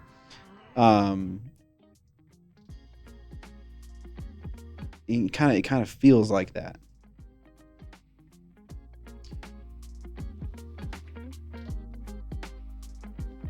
Yeah, I have a nice little,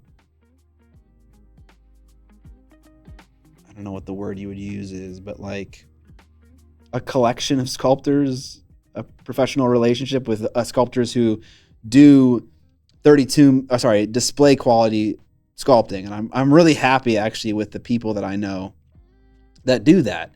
But I don't have anyone that does 32 mil sculpting, and I'm trying to find some people.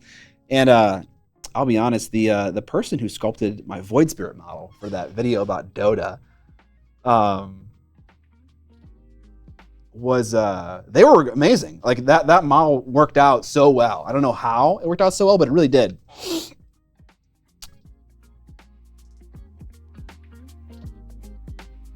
Creamy Bigums. Thank you, Creamy. Appreciate it. Binder full of women.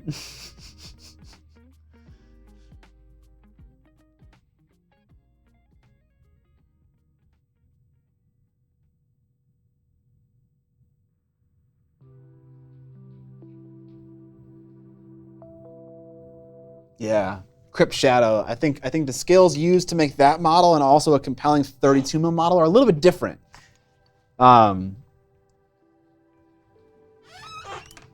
Basically, whenever I try to find a sculptor, I want to see if they can do a humanoid like version with a face, a visible face well. And if they can do that in whatever scale I'm looking to do, whether it's 32, whether it's 75, whether it's 110 busts, then I know I'm like in good hands.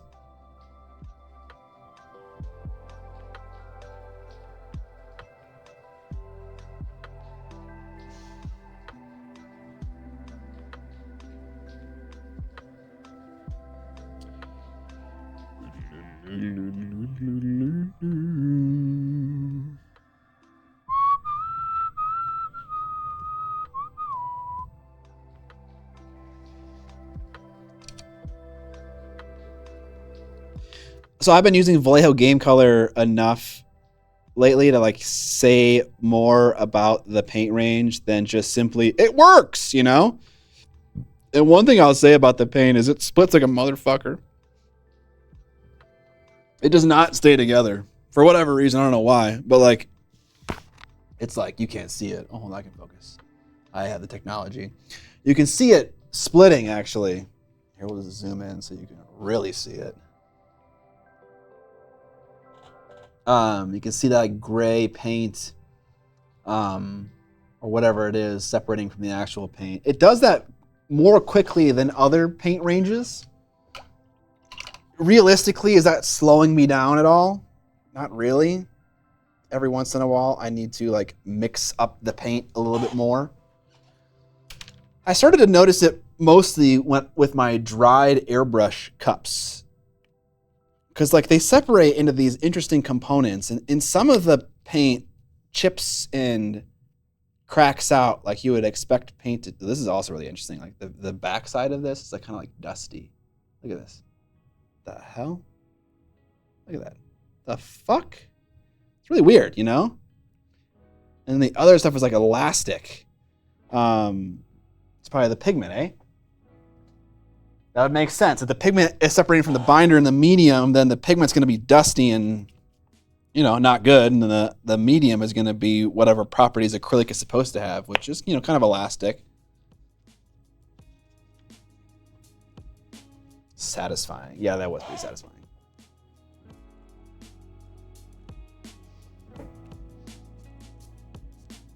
Funny though, I tried to wipe away that dry stuff, and it just mixed with the wetness on my cloth and turned into a tan color. So that is most certainly pigment. Have you reapplied it to the model? I had Vallejo Ultra Matte dry, glossy as fuck, then I reapplied it and it went to matte. I'm not sure what you're talking about. I don't have an issue with the application or the finish of the paint. It was just how it splits while it is thinned out, even slightly. Or even not at all. Actually, the paint that I showed you on my palette, I haven't even thinned at all. So it's just splitting, just sitting there on a wet palette. Which, you know, is that a negative thing? Maybe a tiny little negative thing. Is it gonna stop you from buying a paint range? You know, probably not. Or in a world where you have choices, maybe it will. Oh, my bad, sorry, my bad.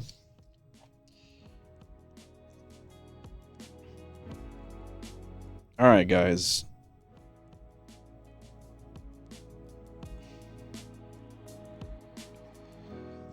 What more Star Wars conversations can we have, eh? I'm just kidding.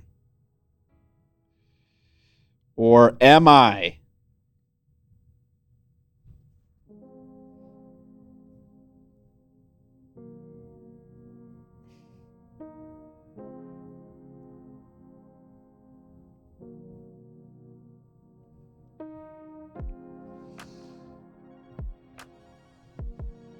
Per sure, I am. Yeah, I'm playing. I'm playing Shatterpoint. Not maybe not a ton, but definitely a little bit. Yeah, enjoying it.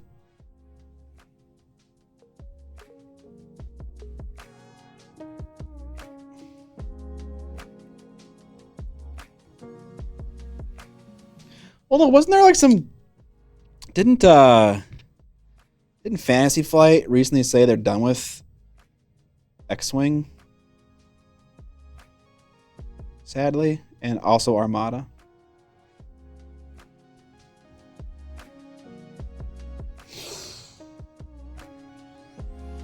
How am I finding it? I really like it. I really like it.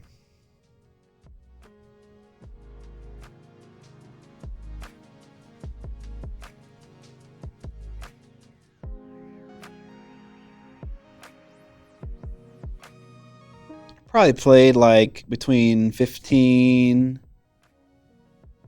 and 10 games at this point of Shatterpoint. And yeah, it's solid. Solid game.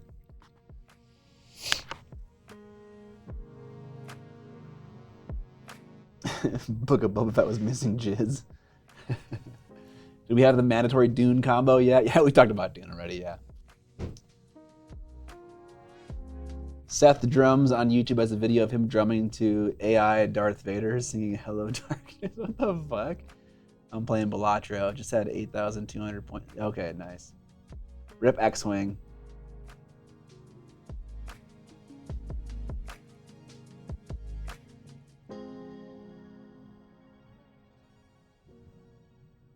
Per sure, you certainly can play Oops All Ewoks. I've actually strangely played against an Oops All Ewok list 2 times, just because my buddy Dan Mawson, he's a Ewok lover, and so he's played me twice with his Oops All Ewoks list. I don't know if it's a good list, but it's fucking fun. Also, man, a bunch of Ewoks can really ruin your day if they all gang up on you. TTT, tabletop time. Yes, I actually watched that video. I commented on that video. It was a really interesting discourse. Recently talked about the X-Wing and the death of the game. The TLDR, basically version 2, killed it.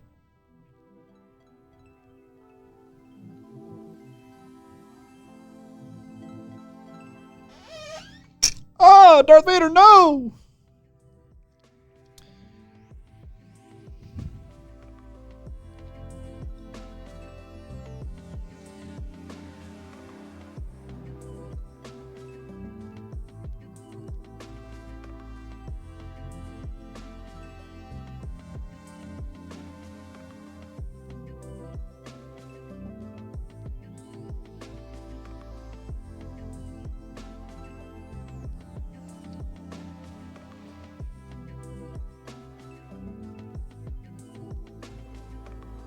Ewok lover sounds pejorative. What does pejorative mean? I thought pejorative meant something else.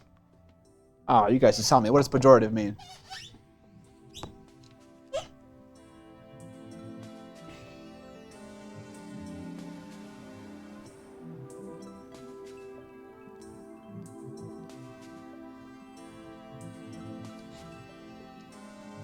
Having negative connotations. Really? Is that what it means? What did I thought it meant?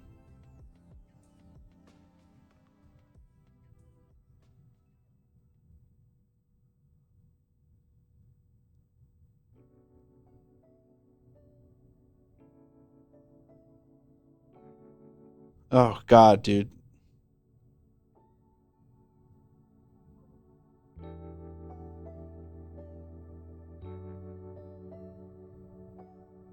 Okay, I just didn't know what the word. I just had the wrong definition in my head.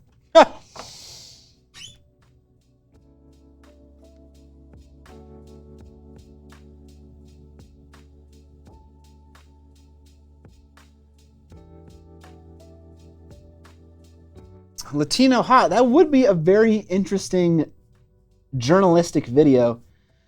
But also, I think another company that competed with GW, specifically 40K, I think that's the thing you want to compete with is X-Wing, you know, historically.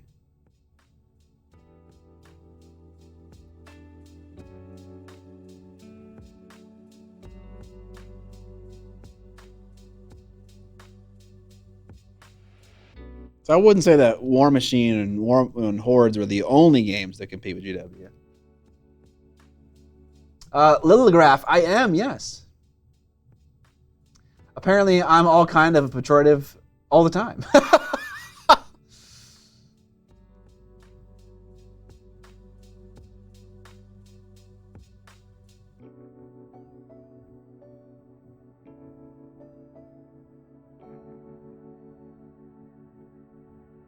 Patiently awaiting a 4-hour Jenny Nicholson Warma Hordes expose to hit YouTube. That'd be amazing if Jenny Nicholson decided to do that. Oh my God. That'd be fucking wild, bro.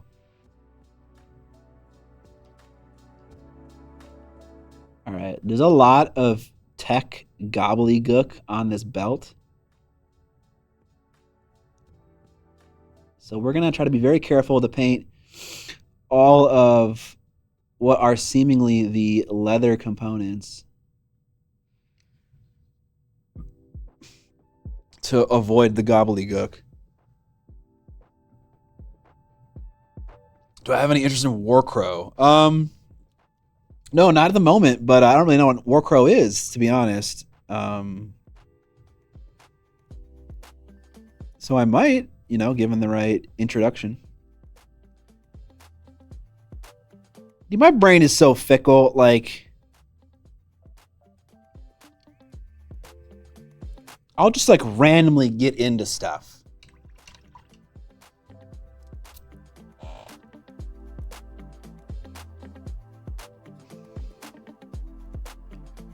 And it's sometimes just hard to know what I'm going to be into next. You know, all it takes is to watch a movie that remotely reminds me of Infinity, and then all of a sudden I'm going to be into Infinity for a month, you know?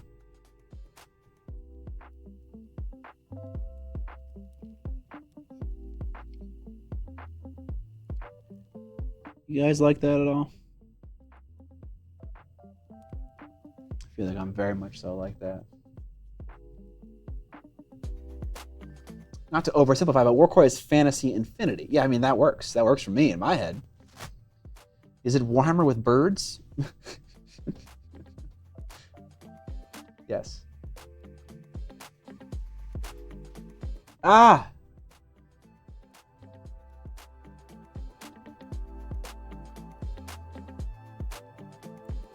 I was until I got treated for ADHD and depression.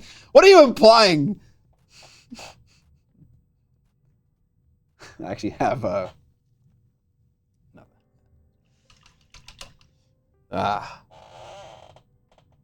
For sure, that's also the vibe that I kind of got when I played Infinity for the first time. It's just like, man, there's a lot going on here, and the complexity is a little bit needless. But I got to give the game a real shot, though. I don't feel like I've really given it a real shot.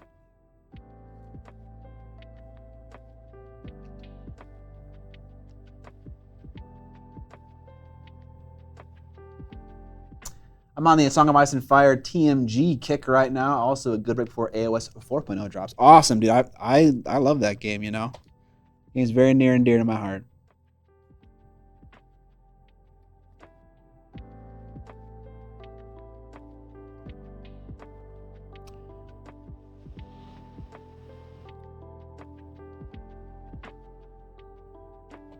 All right, here's what we're going to do with the belt gobbledygook. I am going to paint a bunch of scratchy, tiny highlights with a skin tone, and then even smaller, scratchy or tiny highlights with a white paint. And then we're going to nail it all with a red ink, and then we're going to redo very tiny little white dots. And I'm just going to hope that works. It shouldn't take very long. The big games at my LGS are Conquest, Last Argument of Kings, and Star Wars Unlimited. I just bought a starter set for Star Wars Unlimited, actually.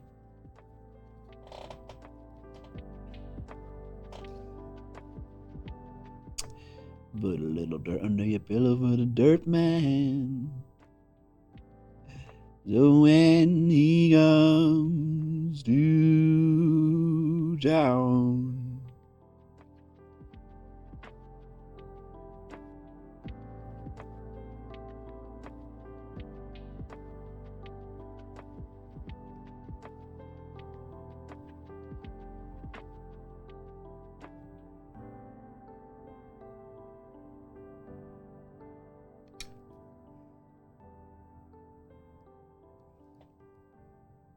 I think you would dig the Warcrow elves, maybe, yeah.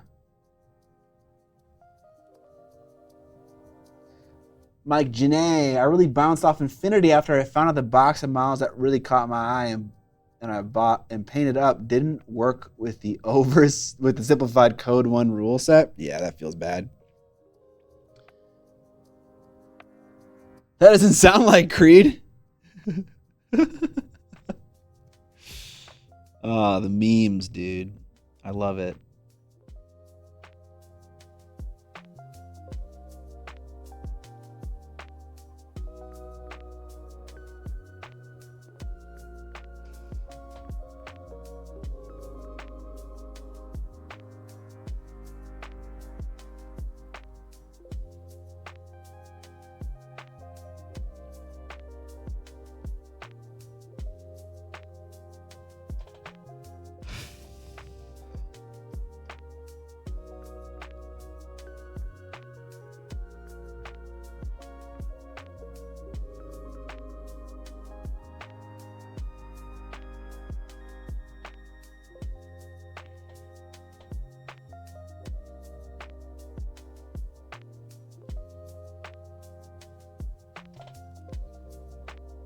Vince had you going with his Creed rant.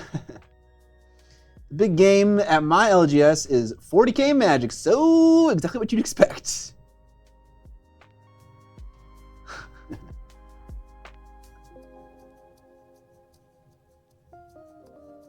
Ah, man.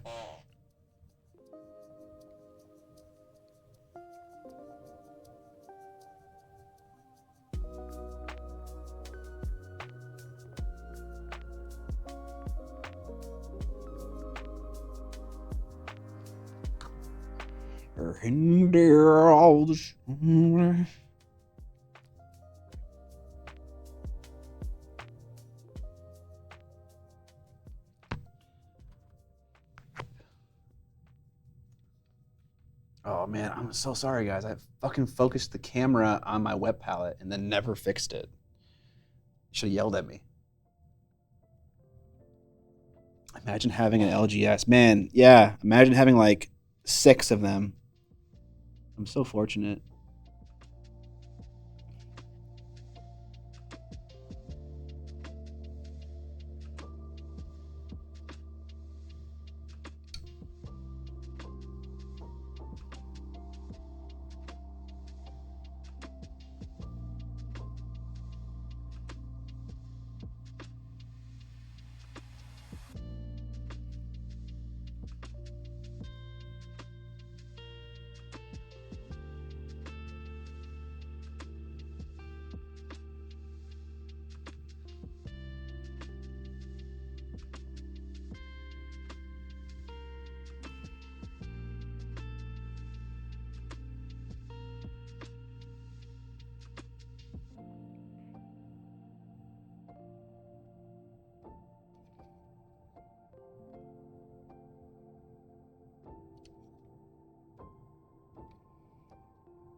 Okay.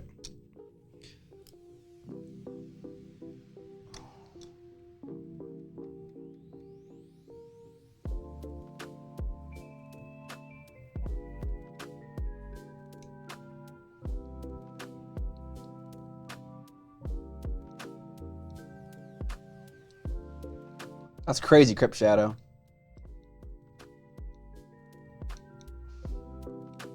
Yeah. Yeah, that seems like something the Fremen would do for sure.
Okay.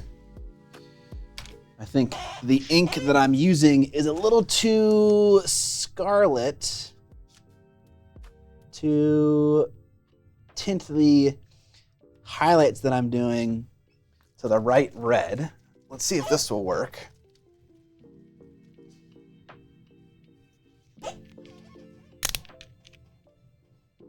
This definitely looks more red.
Oh, goodbye.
All right, whatever. That's good enough for a belt. I don't need to,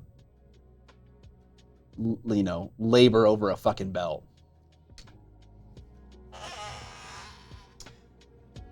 Darth! You don't have to put out the red light. That's hilarious. I haven't heard that one yet. Golden cadmium red is great if glossy. Transparent red, just don't lick your brush. Yeah, that's a hard one for me to do. Has anyone ever seen Kings of War be played? I personally haven't. You know what? I went to teach a painting class at a game store in Canada randomly one time, and there was actually a Kings of War tournament going on the same weekend that I was teaching a class. That was kind of weird. Wouldn't it be hilarious to see when GW suddenly switches all the chaff units to be super elite and high point values and vice versa with expensive units? Would we suddenly see extremely awesomely painted Poxwalkers and Termagants and rushed Stern Guard and Terminators? Yeah, probably. If like the unit sizes were, similar and whatnot. Yeah, probably. Speaking of not eating paint, enjoyed the Monument Hobbies video, except for the backing up while the camera is walking with me. Some shots you had early in the video, those didn't work great. Yeah, it was just a little bit too, hand wavy. Warp stabilizer didn't do a good enough job, and neither did the optical image stabilization of my camera or my camera lens. I think if this becomes a thing and we decide to go to more places and shoot more videos like that, I'll probably get my wife a stabilizer of some kind to actually walk with. Because it is hard. It's hard to handheld walk with a camera and have it not look like trash. She doesn't know how to operate a camera. It's like, I just bring her along because it's fun. And like if I tried, I would struggle with it. You have to kind of like skate with the camera for like a certain distance. But like it's hard to do that movement when you have shoes on,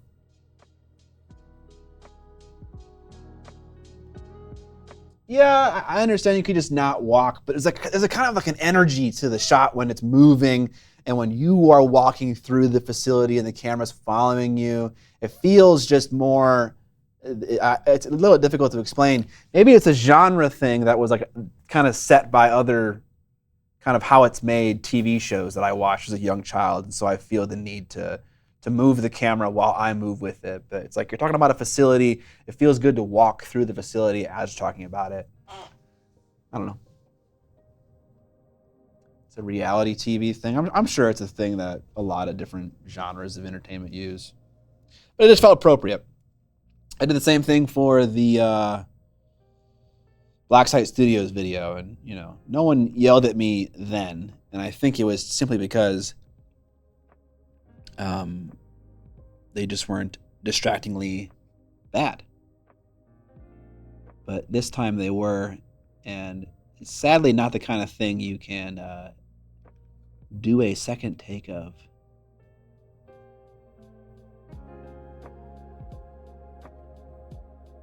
But I agree. The stabilization was bad. It was distracting.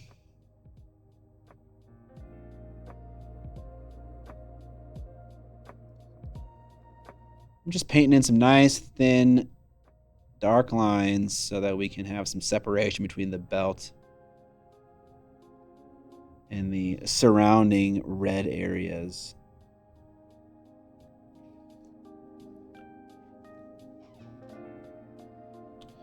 Yeah, that looks fine. Okay, eyeball time. I think the eyeballs need to be the colors of the eyes.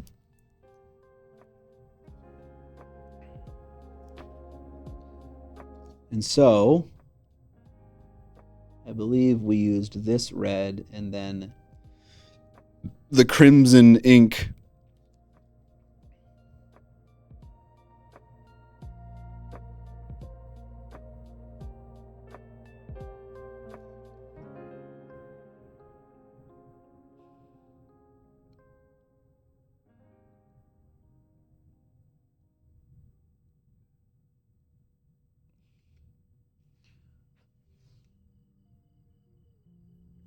Scott is unwrapped pilled.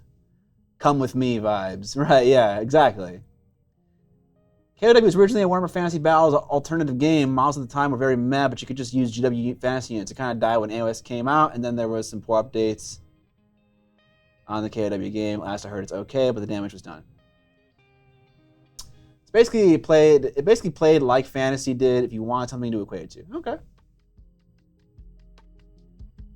Yeah, a gimbal I think will solve the problem entirely. And also, it gives me a reason to spend more money on camera gear. I have not bought a piece of camera equipment in a very, very long time. I'm proud of myself. I'm a good boy. And that gives me a reason to buy a gimbal. I've never really had a reason to buy a gimbal. Just wasn't like a thing that I did.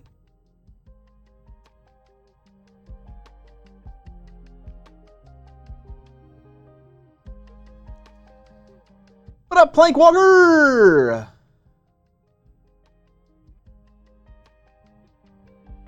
I had no idea how many people work for Monument. Yeah, I know, it's crazy. It's crazy.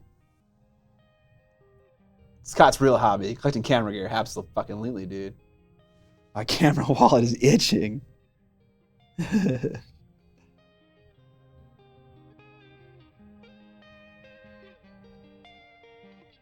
It is. It is. You know what? I'm fucking up.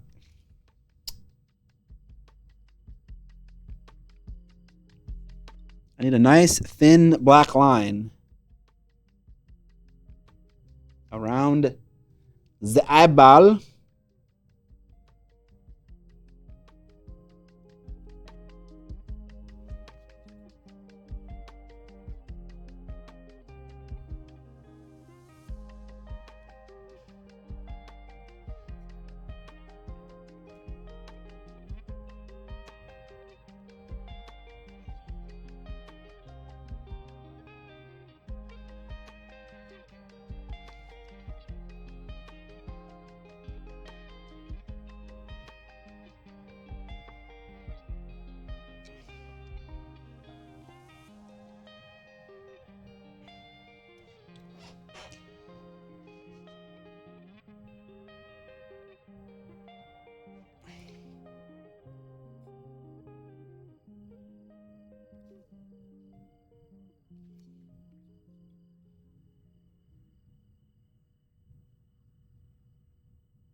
I need one of those follow me drones. Man, you would hear that so hardcore in the audio. Those tiny little fan bearings. Just fucking going nuts. Yeah, those are two pieces of equipment that I've never needed to buy, but really wanted to buy. Gimbals and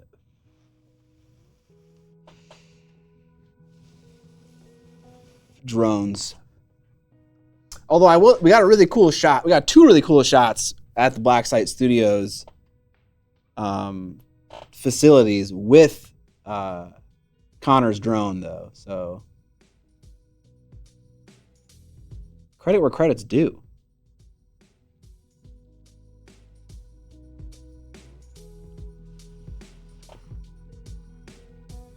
All right, we need a little bit more of a transition from. I want his eyes to look like they're kind of glowing a little bit.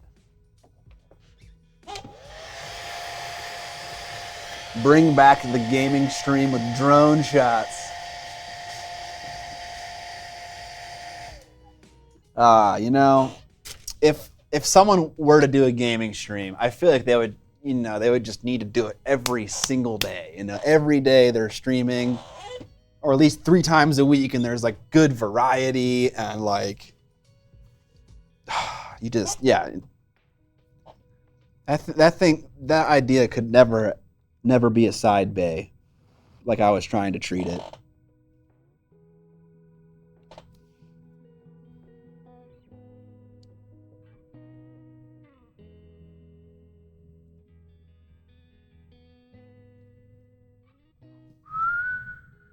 Fluo pink.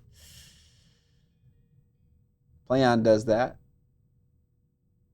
Them can anking it hard. Playon table. I thought they only did video. Do they do live streams as well? That's exciting. Yeah, they're doing really well. I actually just checked their channel metrics out yesterday, and I was like, God damn. If you're on the Patreon. Oh, okay, so they do paywalled streams. That's cool.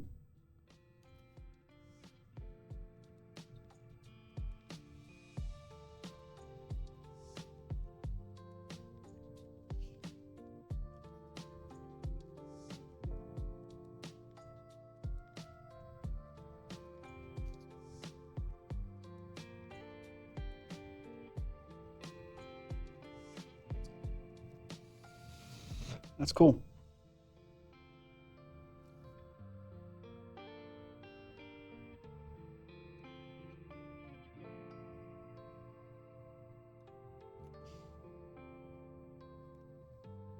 Can I just mix? Yes, I can. Yes.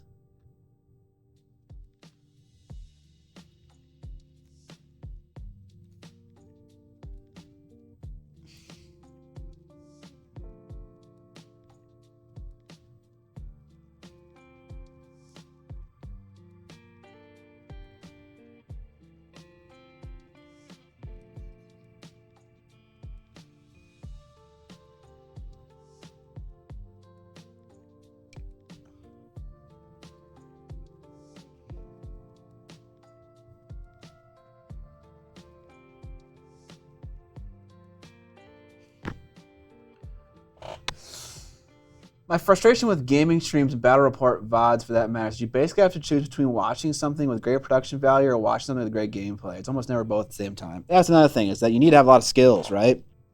You got to have skills at playing the game, skills at production, skills at setting up interesting terrain, and a lot of a successful gaming stream, and honestly, videos as well, is like a confluence of a bunch of skills coming together at once, right? So it's tough. It's tough. You need someone who really cares about it, who wants to own it, and has all those skills.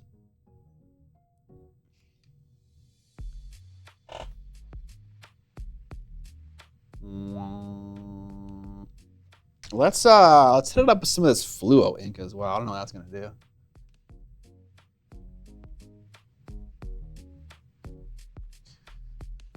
It's also challenging about like what games to play, you know? Do you play the games that everyone knows and loves? Do you switch it up a lot? Do you have multiple armies? Do you have, that are painted that you can, get some interesting diversity? All right. Are like modern pins just like not meant for actual use? Because like the number of pins that fall off of my fucking apron are ridiculous. Like, what the fuck is this? Okay, this is ridiculous. Admittedly, this is a meat grinder pin, so like, what can you expect? But there was like a double-sided sticky thing, and just popped right off.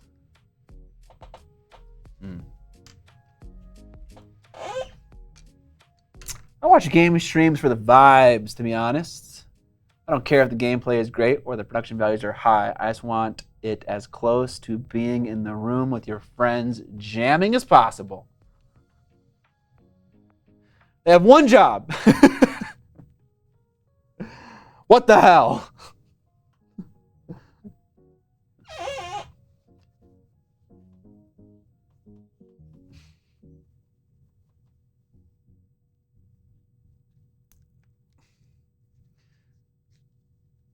War Shadow, thank you, sir. Appreciate it. Appreciate it.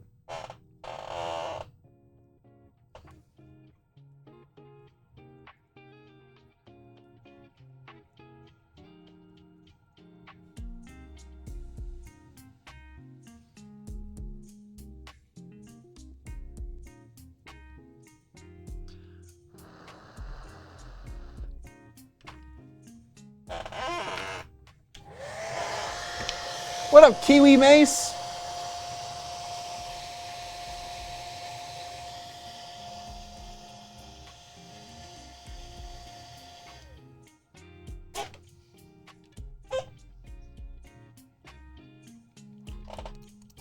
Ugh.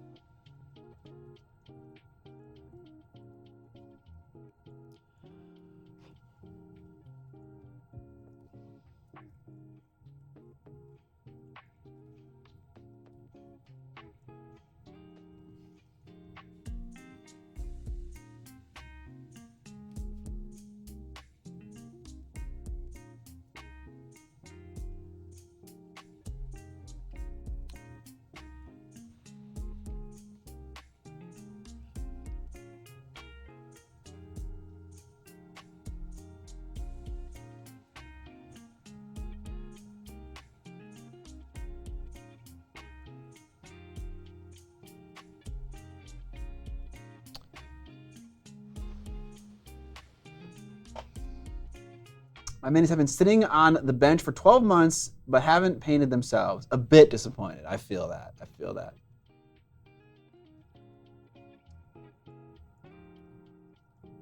Have you provided them with tiny brushes?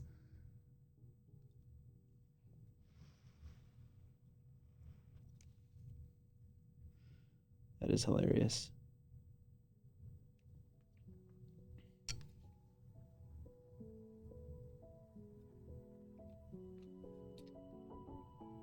All right, time for that magical moment.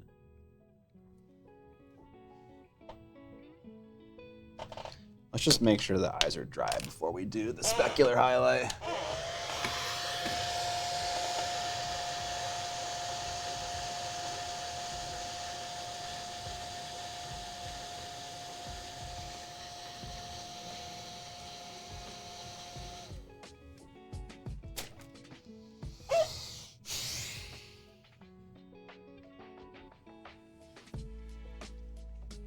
Let's actually see if I can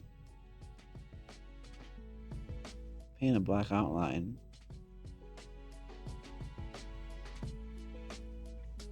Yeah, good enough.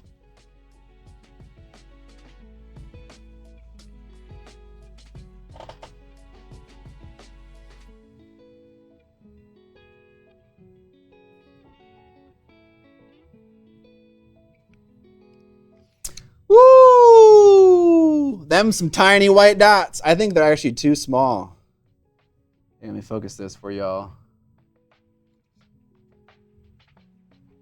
Auto. Look at those tiny white dots, bro, and those eyeballs.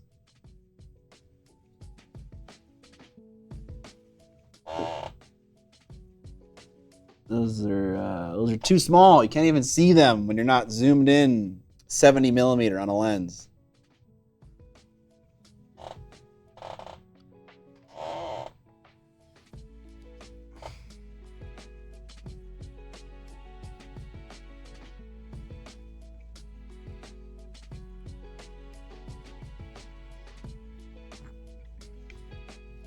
Here we go. There's some bigger specular highlights.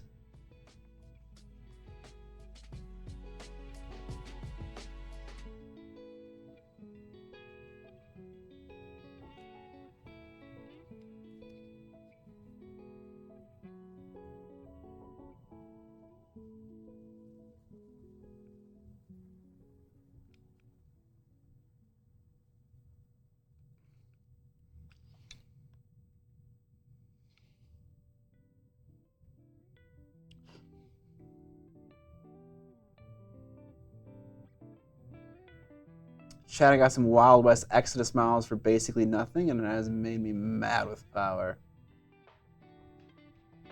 And Vader gives you the side eye.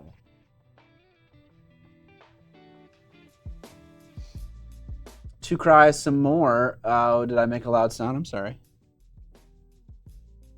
I'm sorry, mate.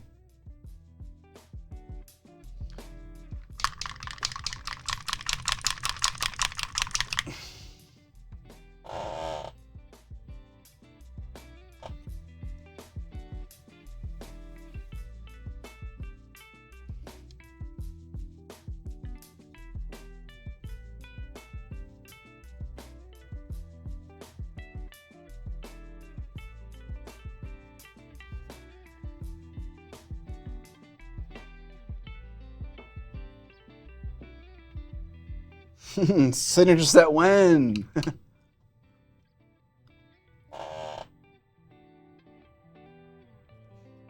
Okay. And this chair is so squeaky.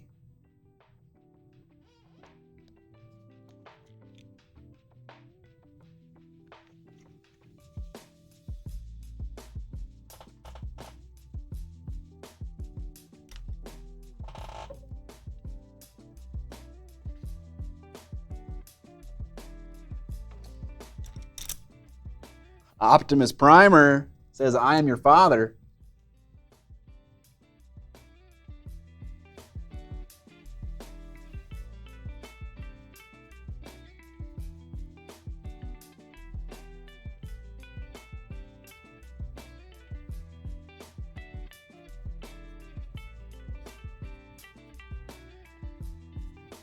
Let's paint a big cape.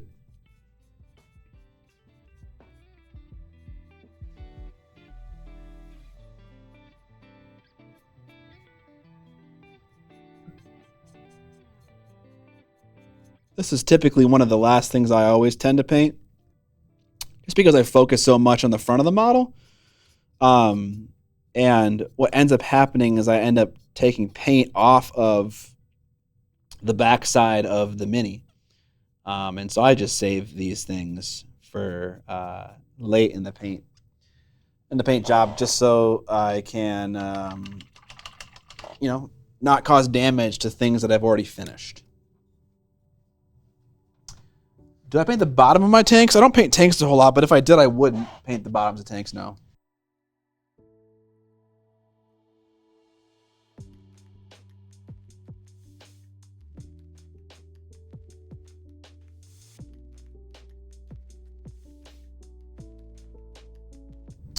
Devario, why are capes the bane of your hobby life? Do you paint the insides of your... No, absolutely not. Unless I'm trying to like impress someone or something, or it's visible, or like I made a diorama and you can see the inside. No, I will absolutely never paint the inside of a tank. That is such a waste of time. For me personally, like I don't get like it's all about managing like your energy levels in the hobby, right? And like I wouldn't get through what I'm trying to paint if that was the expectation that I put on myself whenever I painted a Mini. You got to paint every square inch of this thing. It's like fuck. I would literally never paint a tank if that's what I had to do.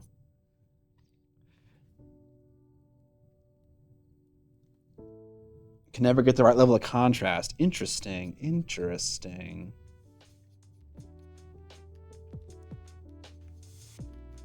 Capes are fertile ground for practicing your wet blending, I find. So let's see if we can do some of that today. I need to find a better big brush though. This big brush is just trash Bandicoot.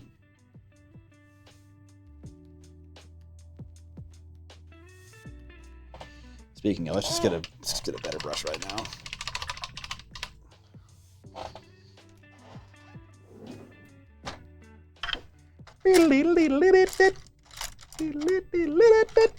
What is this? This is one of these arrow brushes. Let's see if this works for us.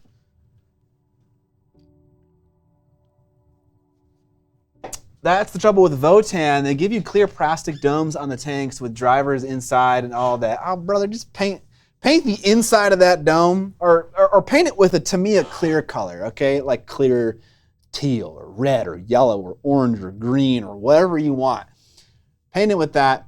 That'll obscure it enough. You can't see inside. GG.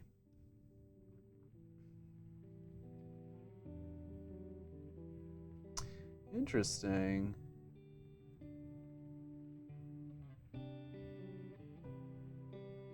Some people just paint the windows opaque, but that feels like a cop-out. That's not a cop-out. I mean, do whatever you want. That's the beauty. Oh, Night Shift rules. He just did a video about painting a Warhammer tank in a model scale way. And that was such a cool video. Yeah, I love Night Shift. I like how he says, my friends.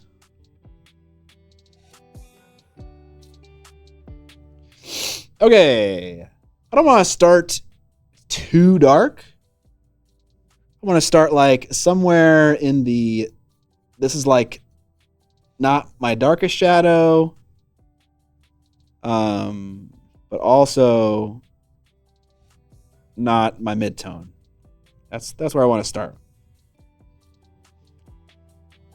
Okay. What's the next step I should do here? So I think I'm using Shadow Flash. I want this to be like a traditional red color.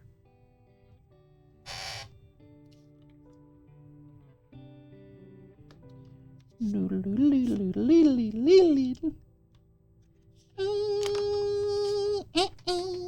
right, gory red seems like a good step in the right direction.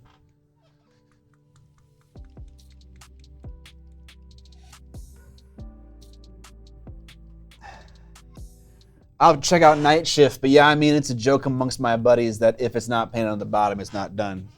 Yeah, that's fine. Y'all can suffer together for your iniquities.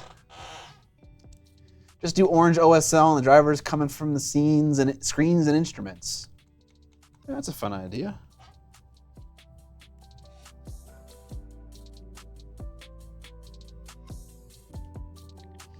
This red color is not very different than the red color I just used. This might not work. Well, it seems different enough.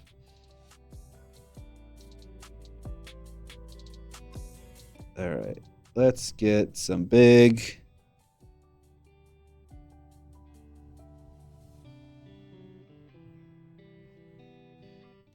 strokes of paint on here.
Ah!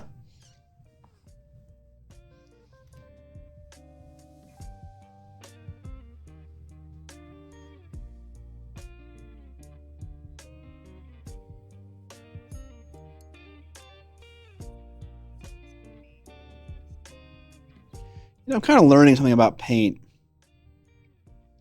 You really learn a lot about a paint by painting large surfaces with it, which kind of is obvious. You're applying more paint. But I don't know. You would think that there would be problems using small amounts of paints. Oops. But also problems using large amounts of paints. But there are much less problems if you use large amounts of paint compared to when you use small amounts.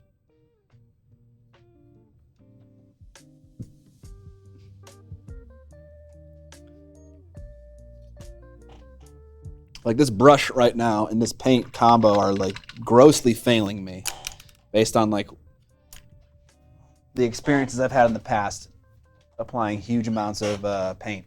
Let's see if we can find something better. Oh, daddy. Fuck. Okay. Do I have any Alizarin Crimson? That sounds like some good stuff.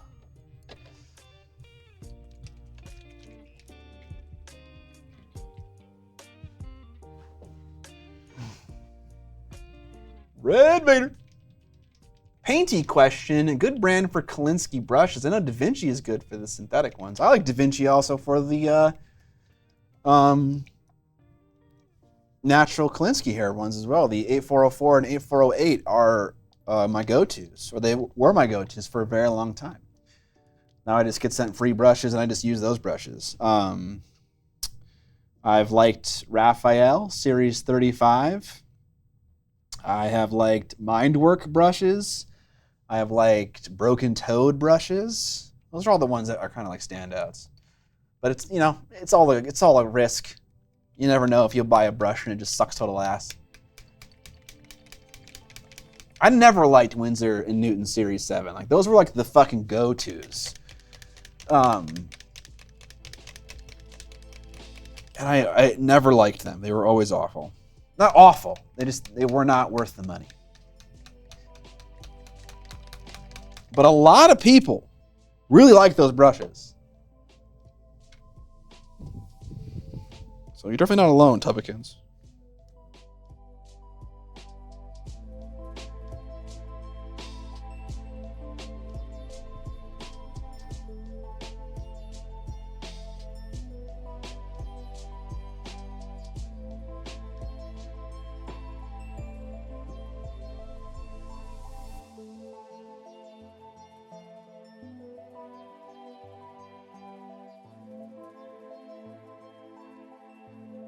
I get them off of Blick's website. I order them in bulk. I order like 5 at a time.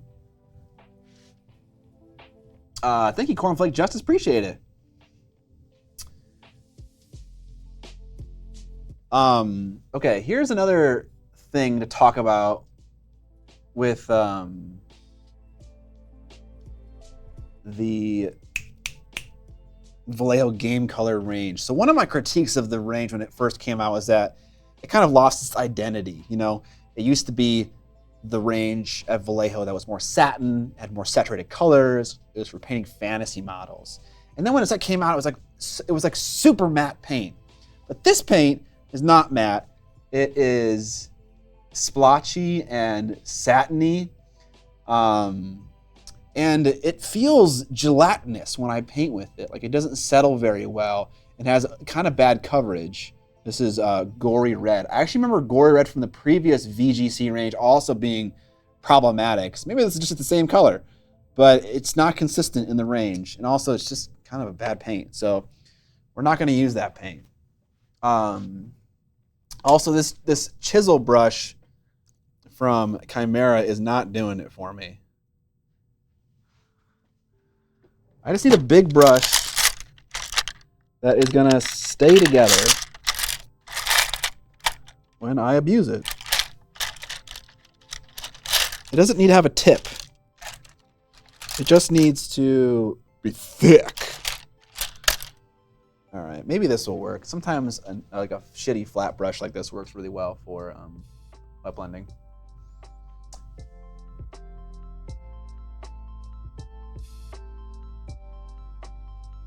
Yeah, you can get very far with synthetic paints. You don't necessarily need to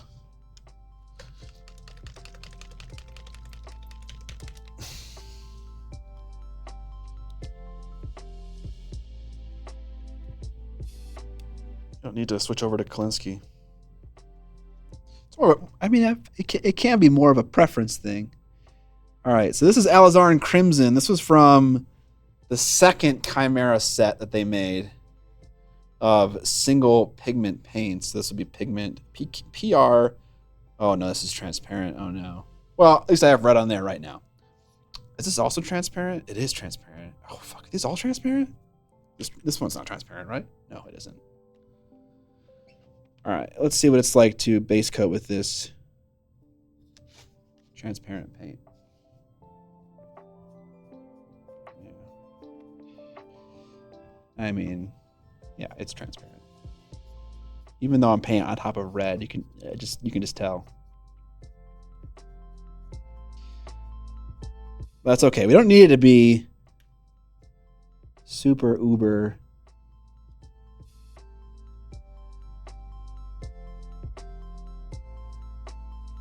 opaque.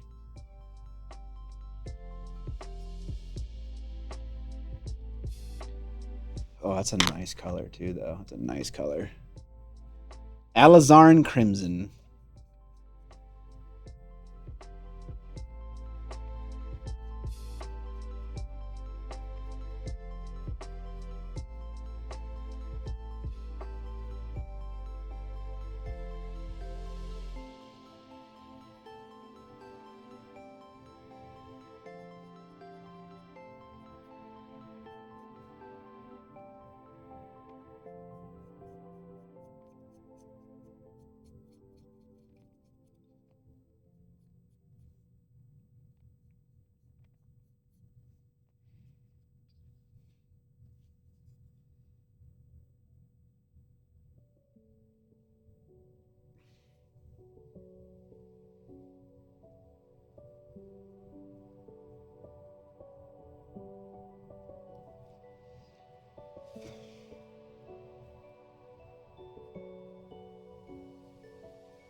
Looks like a sexier, more sensual Vader.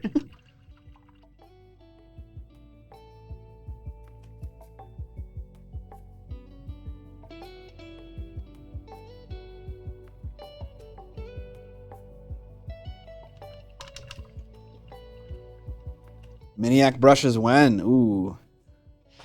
I'll probably never make a brush that isn't just a collaborative project. You know, there are smarter, more capable people out there who are, you know, doing the research to make good brushes. If I ever make a product with a brush, it'll probably be like if I can think of something that might innovate the brushes game, but you know, that's not going to happen because brushes have been around for a very long time. So I'll probably just do a collaborative thing for brushes where it's like, you know, Miniac worked with Monuments or whatever it is, Monument to make brushes.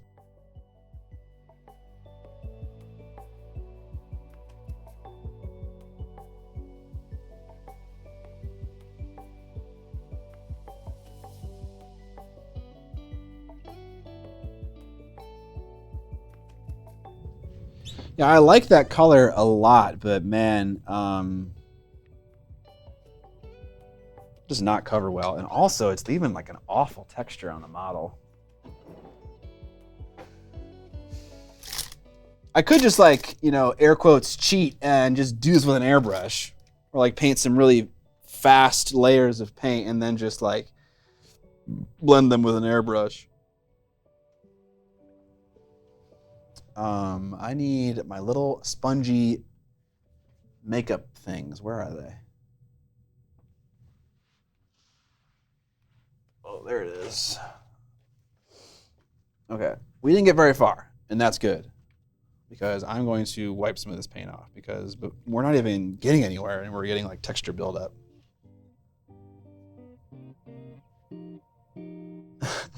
It's just 6 size 2s. Yeah, that's all it is.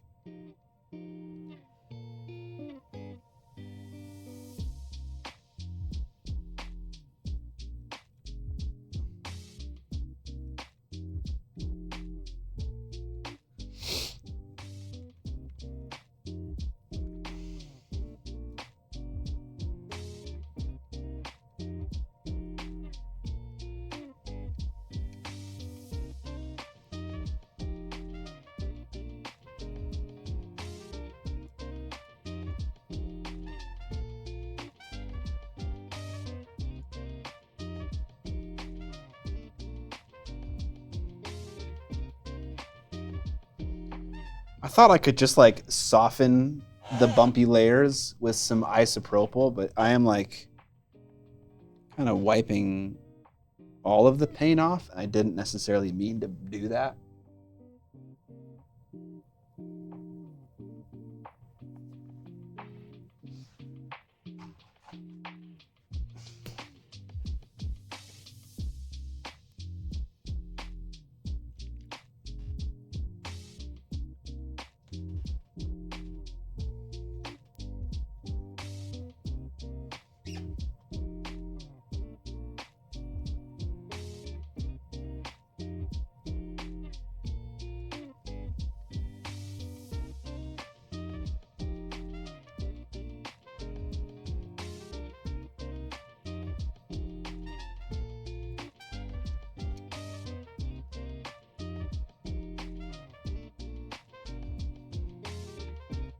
Yeah, it seems like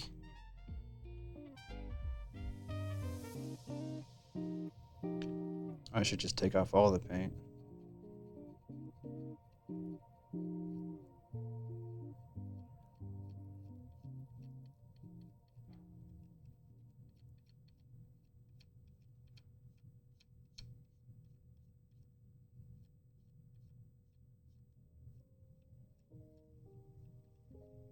At some point, my wife is going to show up to whisk me away to a strawberry farm.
Well, now he needs a strawberry cake. Just put little seeds on it.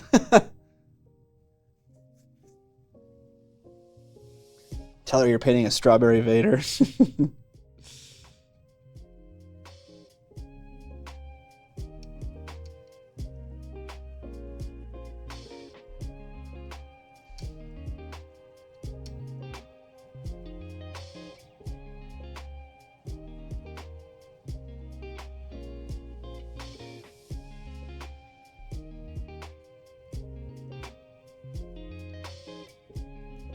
You know, I think this is causing more harm than it is good. I thought I'd be able to like soften it.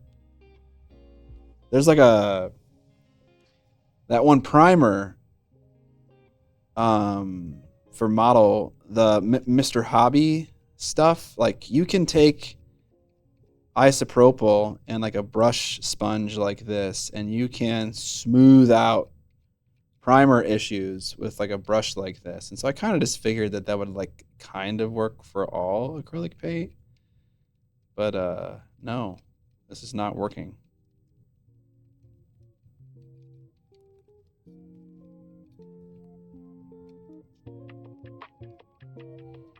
I think we'll probably just stop right here and then just paint over it again.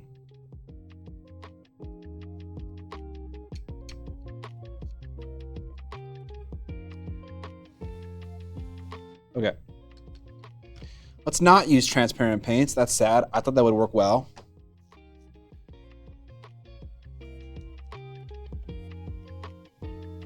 We'll use shadow flesh again, I guess.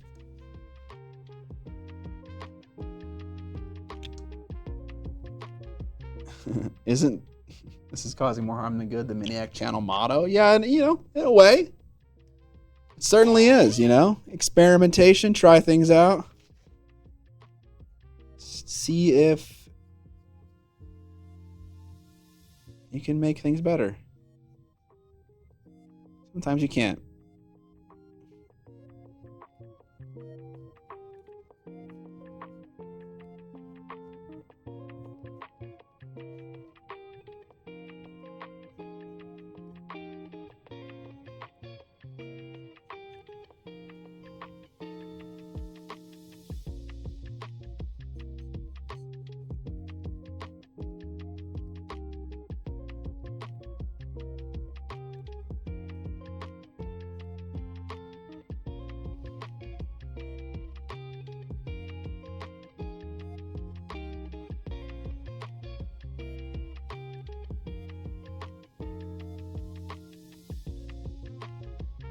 But until you screw up, you won't know. So might as well get it out of the way early. Absolutely. Got to wrap that Vader up in a little green wrapper and put it in your pocket. Grandma candy Vader. Nice, yeah. Let it cure in sand. Yeah, I could do that. Or we could just paint over it. I could just paint over it.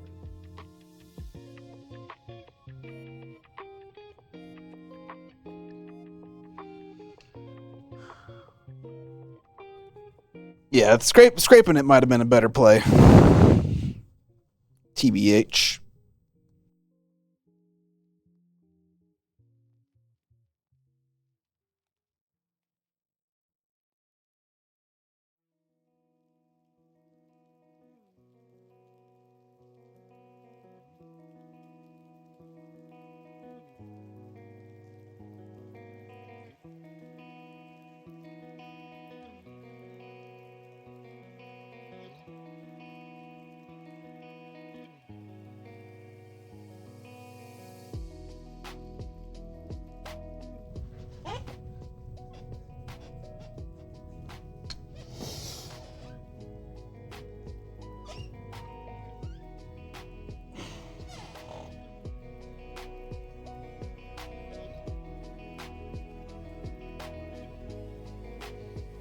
There are just so many little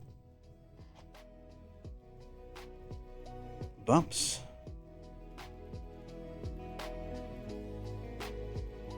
That came from the paint. I don't know what's going on.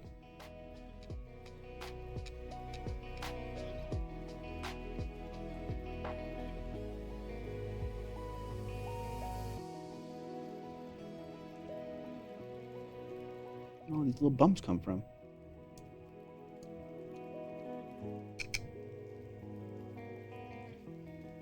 Very possible that I like have dirt in my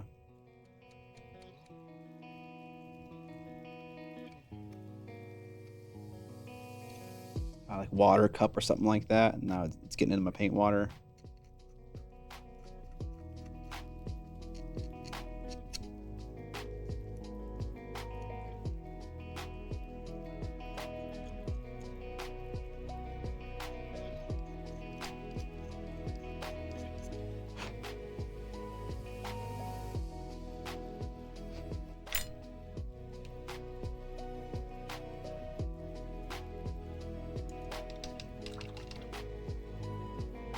I'm super glad you're happy with how the Duchess is turning out. Might have turds in the water.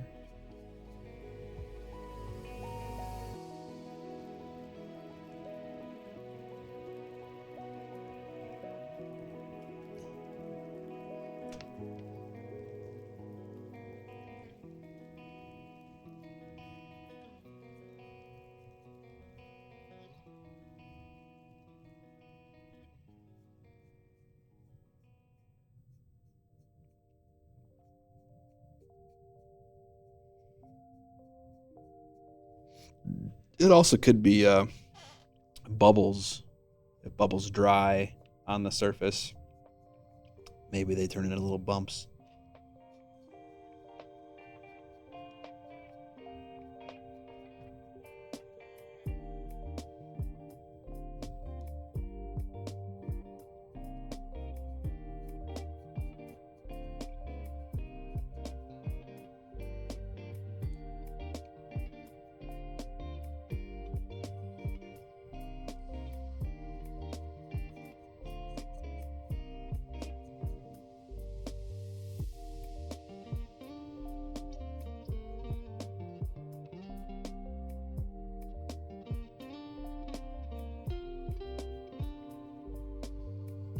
All right. That's good enough. Instead of trying to figure out what intermediate color to use, I'll just use the red I want and mix it with this shadow color that I have. How are you liking the Dota 2 facets? You know, I like it. I think it's fun. I think Valve does a really great job at making the game feel like a different game while, having interesting changes while not destroying the feel of a game, you know? It still feels like Dota 2, but now there's just more stuff to mess with. However, I feel like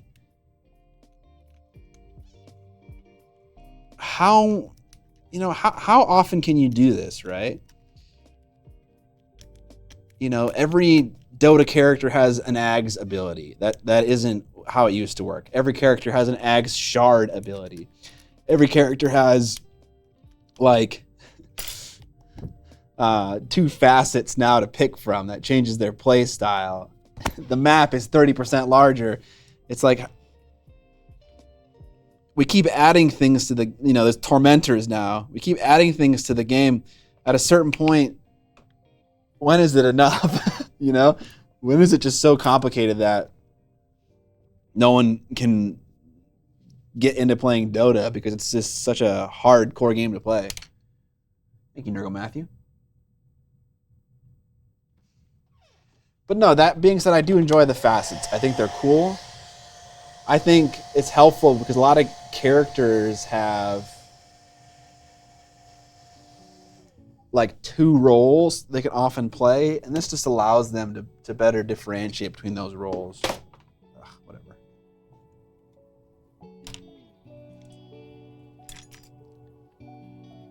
All right, we're gonna mix some of this Chimera red and some of this color. We'll just get a little intermediate red tone here.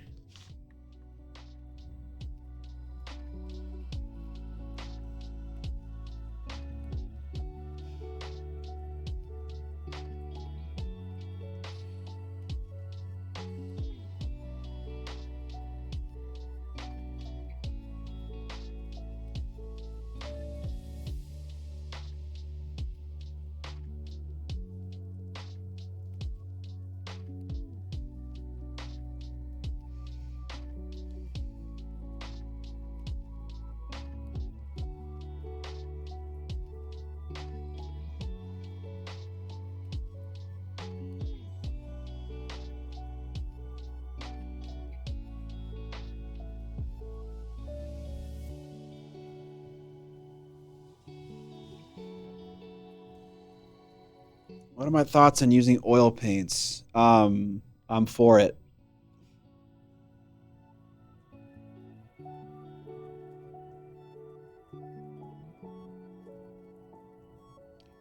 It's exciting. It's fun. It's different.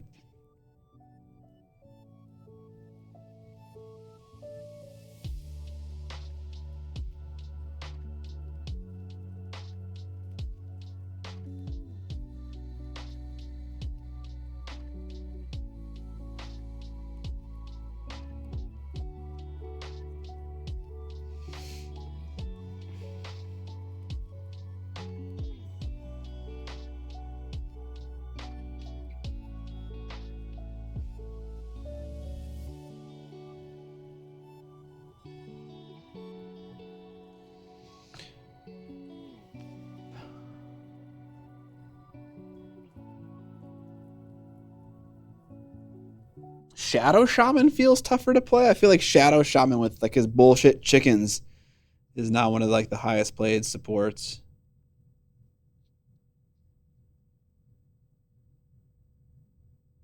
I love that you can hex your allies now. I think that's a super fun Shadow Shaman change.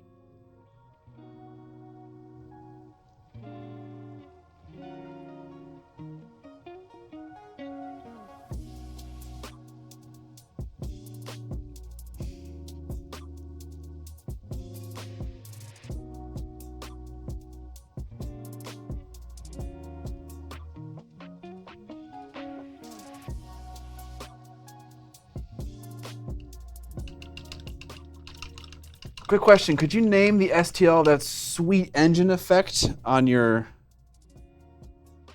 Dark Eldar flyer? I sculpted it with my own 2 hands. Yeah, there's no STL effect. I just made it with green stuff in tinfoil.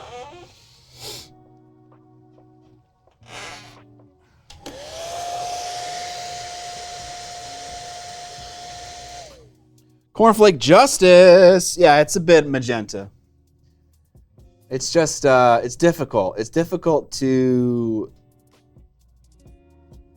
stretch the color of red to the point where you have enough red hues to really diversify each part of the model. So yeah, it's challenging. So yeah, it's a little bit more magenta. What up, strawberry lady? All right, I'm being told it's time to go, y'all. But yeah, you're right. It's a little bit more magenta. All right. It's 4:23. We're ending the stream here. Next stream, we'll paint the cape. And then we'll pretty much be done with Vader.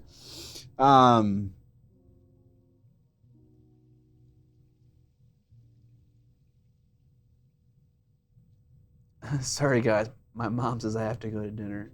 All right, you have to say hello to the stream. Hi, stream. All right, there she said it. Bye, stream.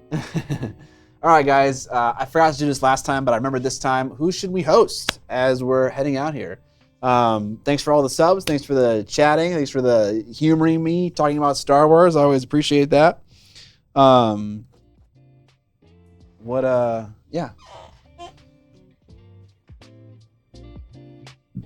Who should we host?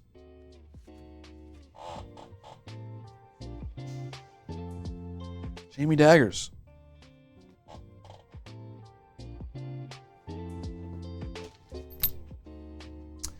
Penny Arcade is painting.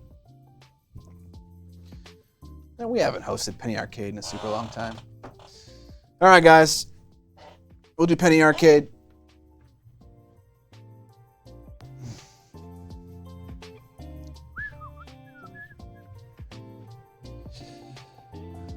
Oh.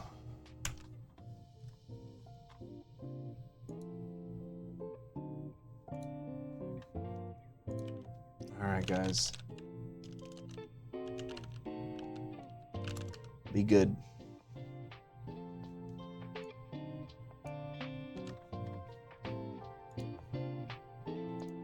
See you, Retro Evil Inc. See you, Afterthought. See you, Mike Janae. See you, Corporate Justice.